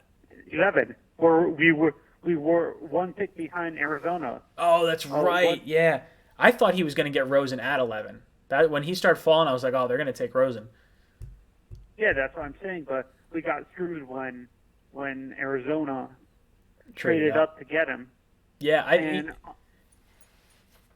think that's going to be an interesting thing. I like that all three AFC East teams have, a 2018 quarterback. I think Darnold, Allen, and Rosen is going to be a fun. What's your opinion on Allen? Do you think he's not realistic? Do you think when he was coming out, do you think he's a franchise quarterback, or do you see him more as a star quarterback, but not a franchise, like where you can rely on him? So my thought process with him was I was terrified of him, and I didn't want the Jets to take him. After watching Rosen in the NFL one year and watching Allen in the league one year, if it had gone Baker and Darnold at 1 and 2, those were the two guys I was super high on. I was really high on Baker because I thought Darnold was going number 1. I'm really happy the Jets got Darnold at 3. But if it went 1-2, Darnold, Baker, I would have preferred Rosen in that situation. And now watching Allen, I think Allen's accuracy issues are big time. I think it's going to be a problem for Buffalo. But I think his legs are special. The way he runs and the amount of bodies that he could just shrug off. He's got like a Cam Newton sized body. He's a big dude. And then his playing style, he doesn't have. He looks like a smaller version of Big Ben. Yeah, I agree. A taller version of Big Ben, to be honest. Now, do you think he's a franchise quarterback? What's your take on him? I think it's a little too early for me to really tell. I think he's got. I agree with you. It's a little bit early for me to tell, but the quarterback, honestly, the two quarterbacks I wanted really the Dolphins. I don't like Baker, to be honest. Yeah, his personality really doesn't fit Miami. Sure, that's fair. I think Baker's personality didn't fit a lot of teams. I think he would have fit the Jets, and I think he fits the Browns. I think it gives the Browns an excitement. It gives them some razzle dazzle that like they never really had. You know what I'm saying? Like that working class personality. I don't think Baker would fit. Like his personality reminds me of a Joe Namath. Yeah, You know no, what I mean? absolutely. That's why, dude, Broadway Baker. That's why I wanted him. I was like, dude, it just rings a bell. The guy's got moxie. I'm not a real tall dude, so like seeing Baker, dominate and like kind of The overcome three a lot of quarterbacks, obstacles. like I said, and what's your opinion on Josh Rosen's personality? Do you think his personality fits the hardworking, like blue collar, more like the blue collar area where like in the Midwest, where like, or in New England where it's like, do you know what I'm saying? Like, Yeah, I is he do. more- I would say Rosen, if I had to peg a personality and a team where he should have gone, I think he should have gone to the Patriots. I think he's got an entitlement about him that I think would have fit in well with the New England kind of smugness. I don't. I think there's going to be some players that are rubbed the wrong way by Rosen just because of his. Another caller said it too. He's kind of got like a resting bitch face that I don't think is any fault of his own, but he comes off as kind of arrogant. Yeah, arrogant's the word I would use, and that's like, it's not to say it can't do well. I think he'll be fine in Miami as far as his personality goes. I don't think he'll rub anyone the wrong way there. But I think no, the two. This is where I'm coming from. I don't like Tua that much. Okay. A little bit overrated. The two quarterbacks I like from next year and the year after are Justin Herbert. Yep, I like him a lot. And Trevor Lawrence. Well, yeah, Trevor Lawrence is next year, right? Like, or 2 years from now. They can't come out next year. He's 2021. Yeah. 2021. And what's your opinions on Jake Fromm from Georgia? Jake from State Farm. that's my opinion on him. Jake Fromm. I know. I know. Georgia course.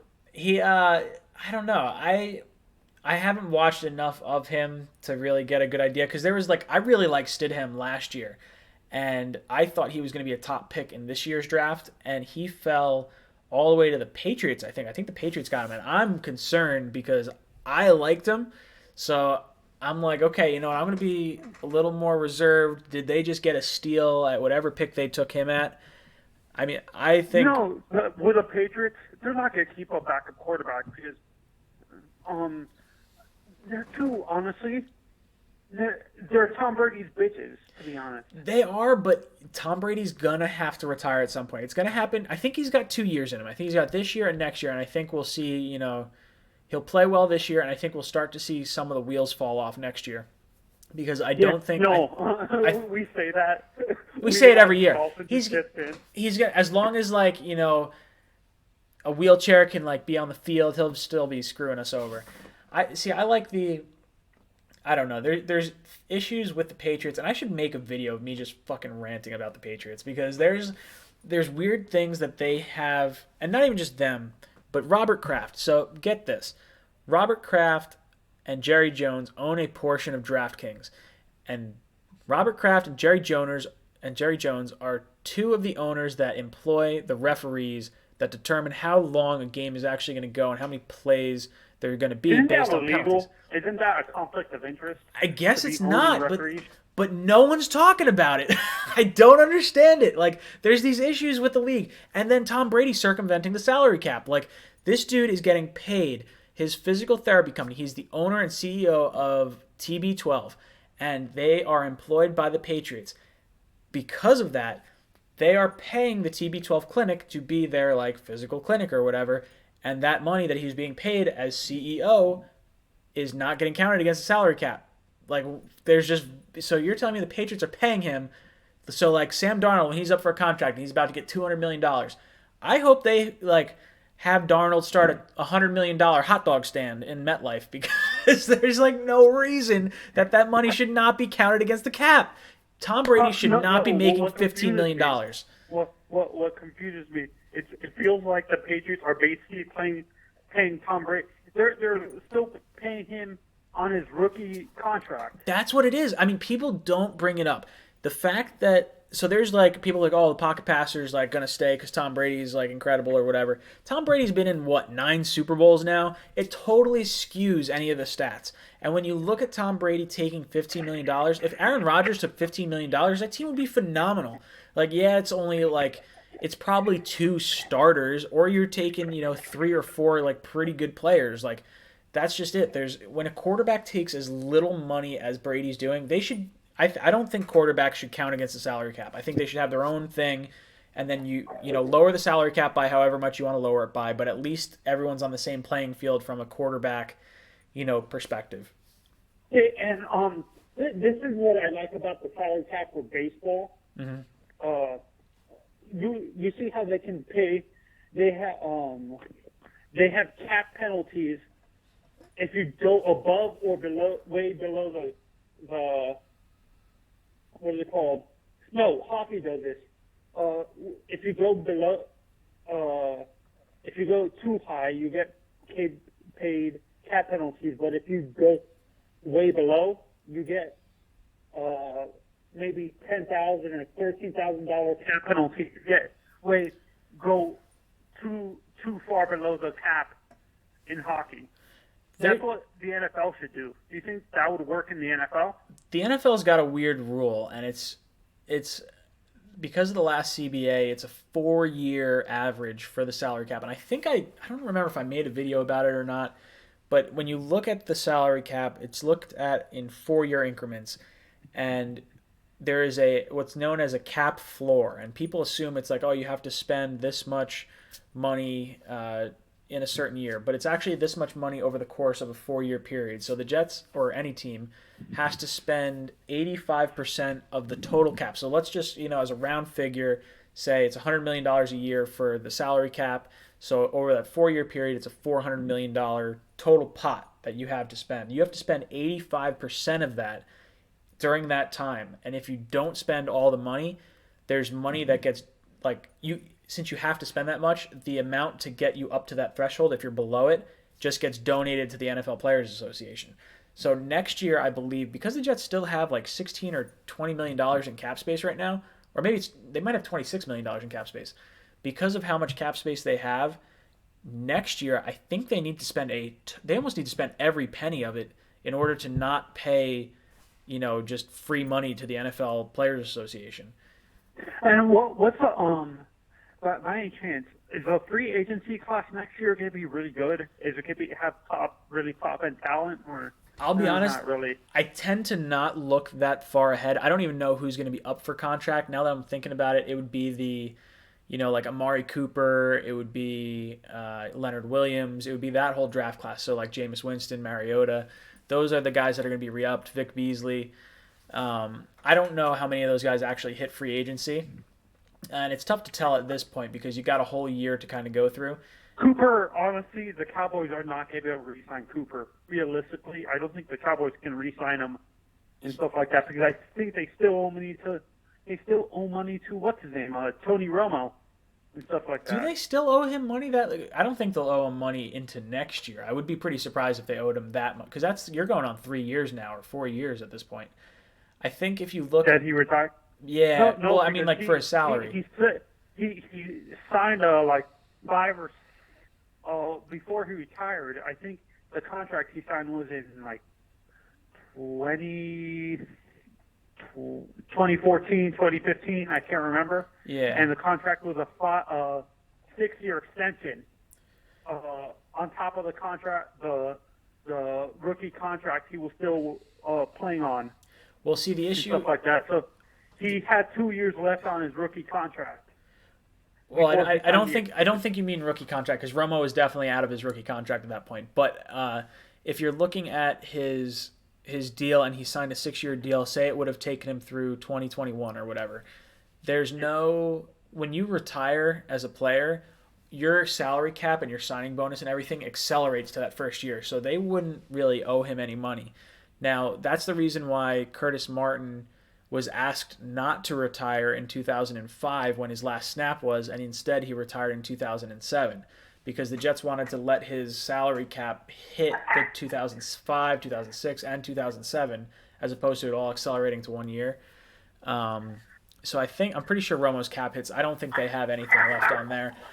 Now, are they going to pay Dak? That's the question. If I were Dak, I would take less money to stay with the Cowboys because if you're one of Jerry's boys and one of Jerry's favorite type players, I think you're going to be treated well. I think you're gonna get the stardom. You're the starting quarterback for the Cowboys. You're going to get the with Jerry endorsements. Jones specifically, I have a question actually. Sure.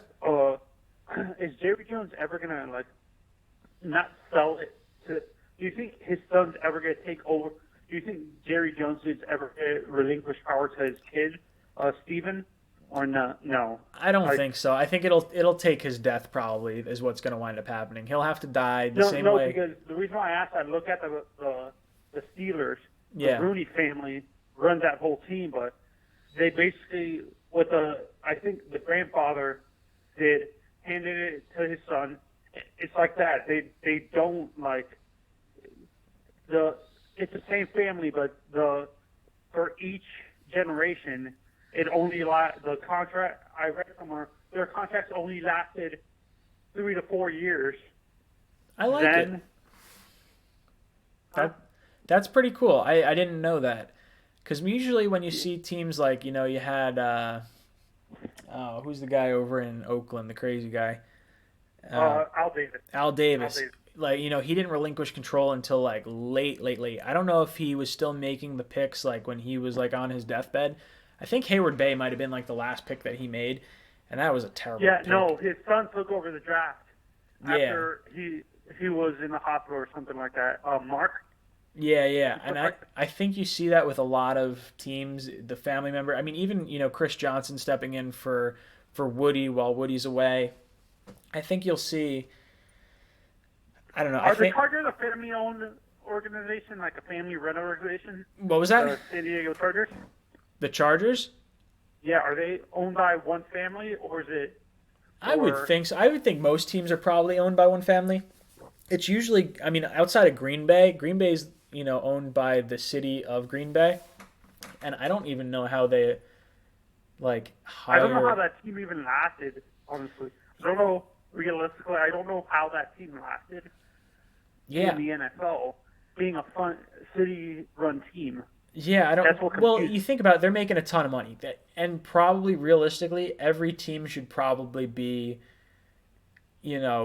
funded by the city. The Jets and Giants are one of the few teams that actually paid entirely for their stadium and didn't cost the taxpayers any money.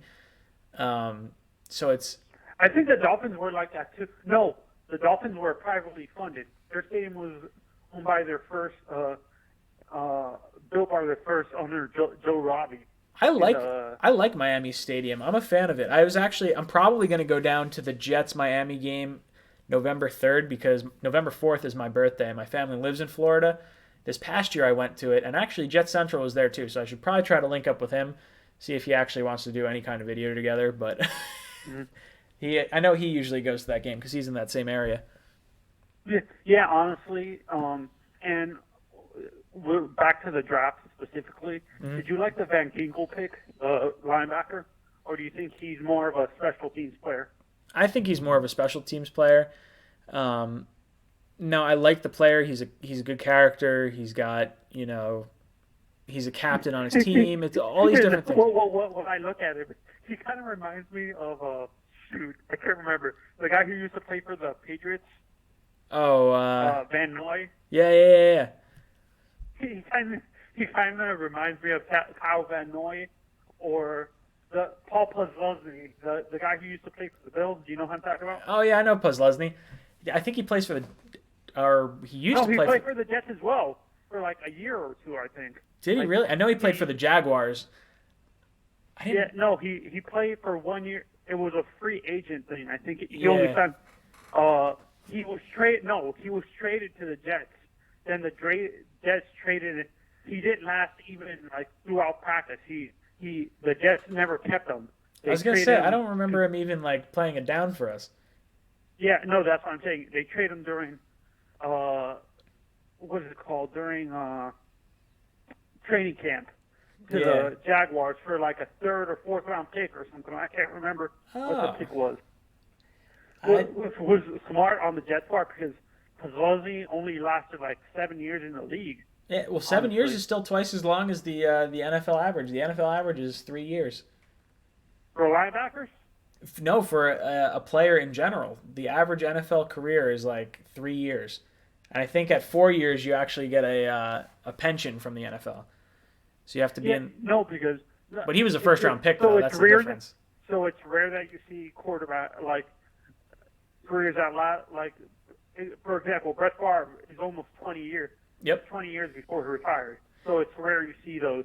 The only players that you see that are kickers. Yeah, and friggin' Janikowski just retired yesterday after 19 years. How many years has Vinatieri been kicking? Vinatieri's like 60 years old. I think I want to say he's like 45 or something, 47. He was drafted in the same year as Brady, I think. They were rookies on the same year. Really? I thought he was older. Oh, no. I think he's older than that. No, Vinatieri played for other teams. I think he was in the 97, 98, I can't remember. I think he's even earlier than that. He's old. I looked him up because he was one of the players that I was comparing when we were looking for a kicker. I wanted the Jets to go after Gostowski, and he was a little bit older. He was like 32 maybe, but 32 for a kicker, is pretty young. And then I started rambling off like Janikowski and I think it was Robbie, or no, it wasn't Robbie Gold. Who was the other Robbie Gold? Yeah, I rattled off like 3 guys. And I was like, oh, these guys are like way older. And then I got to Vinatieri, and it was like, I think it was either 43 or like 46. He's like really old. I can't remember. I can't remember. He's on the Colts, and one of the players, like the linebackers, the younger linebackers, were joking around at a press conference or whatever, and they say they call Vinatieri Grandpa. Oh yeah, absolutely. I mean, no, they call him a dinosaur. He's a silver fox. That's what it is. He's got so much gray hair now. All right, listen, dude. I'm 7 minutes past the end of my show, so I appreciate you calling in. I hope you tune in 2 weeks when I do my next one. Oh, are you doing grading shows by chance? I'll probably do something as far as like, you mean like an overall draft grade? I put out my videos. Yeah, for the AFC East specifically, just the AFC East with the Dolphins, the Patriots, the Jets, and the Bills. I could definitely do that. I could definitely put out some type of video for that. I haven't started really gearing up for the season yet because I wanted to see how. Oh yeah, see, Vinatieri's 46 years old. Thank you, Daniel. Yeah, I would do a grading show. I would do something where like I grade each team and kind of break down what I think it's going to be, or maybe each division or how I think each team's going to finish. I'll probably do that as we get closer. Yeah, and honestly, realistically, I would. The next time you do a show, when do you do your shows normally? Is it only on the weekends? I always do my shows on Mondays. I do, or you mean like just release videos? So yeah, release live stream videos specifically. My live stream videos are always Mondays, 8 o'clock to 10 o'clock, and then next week I'm actually doing my engagement photos down the shore, so I'm not going to do a video next week, but I'm... Do you ever do a show with Entertainer or Rover? We've talked about... Entertainer and I have talked probably... God, this has got to be over a month ago now that we were talking about doing it, but he does a live call-in show on Mondays as well, so we haven't really linked up on it yet. We wanted to do... My idea for a show that I'd like to do is, do the Cockpit and have a co-pilot each week from a different team and just talk to them about what their, what their team's like. You guys should do with all the channels who do, you guys should do a New York football channel where it's everybody, like combine all the Giants and Jets channels together, and you guys do like a live stream. We've talked about it. It's tough to try and get that many people committed. I talked to Jet Central about doing it. He had some time restraints as far as that goes. I'd like to do something pseudo-consistent. And I remember watching something from the Sports Fury that had, it was, I think they called it the Dream Team, and there was like 7 guys, which was like cool to see, but like the realistic chances of getting 7 people to sync up.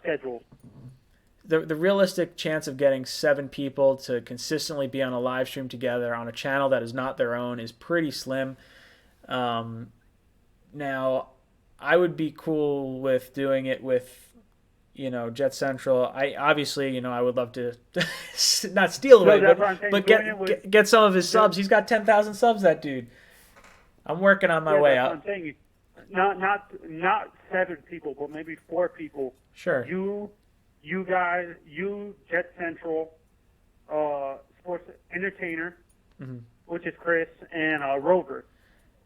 I would do that. I'd be interested. I'd probably be more interested maybe in. I don't really know Rover as well. Bad Dog is pretty cool. I kind of like him. No, Bad Dog. Switch Rover with Bad Dog. Yeah, I would be cool with doing something like that. I would get down with that. If you guys want to see something like that, post comments on their videos because I'm all for it. See if we can get some action on that sort of thing. Yeah. Are you ever on the chats because are you on the chats when Entertainer does his live streams?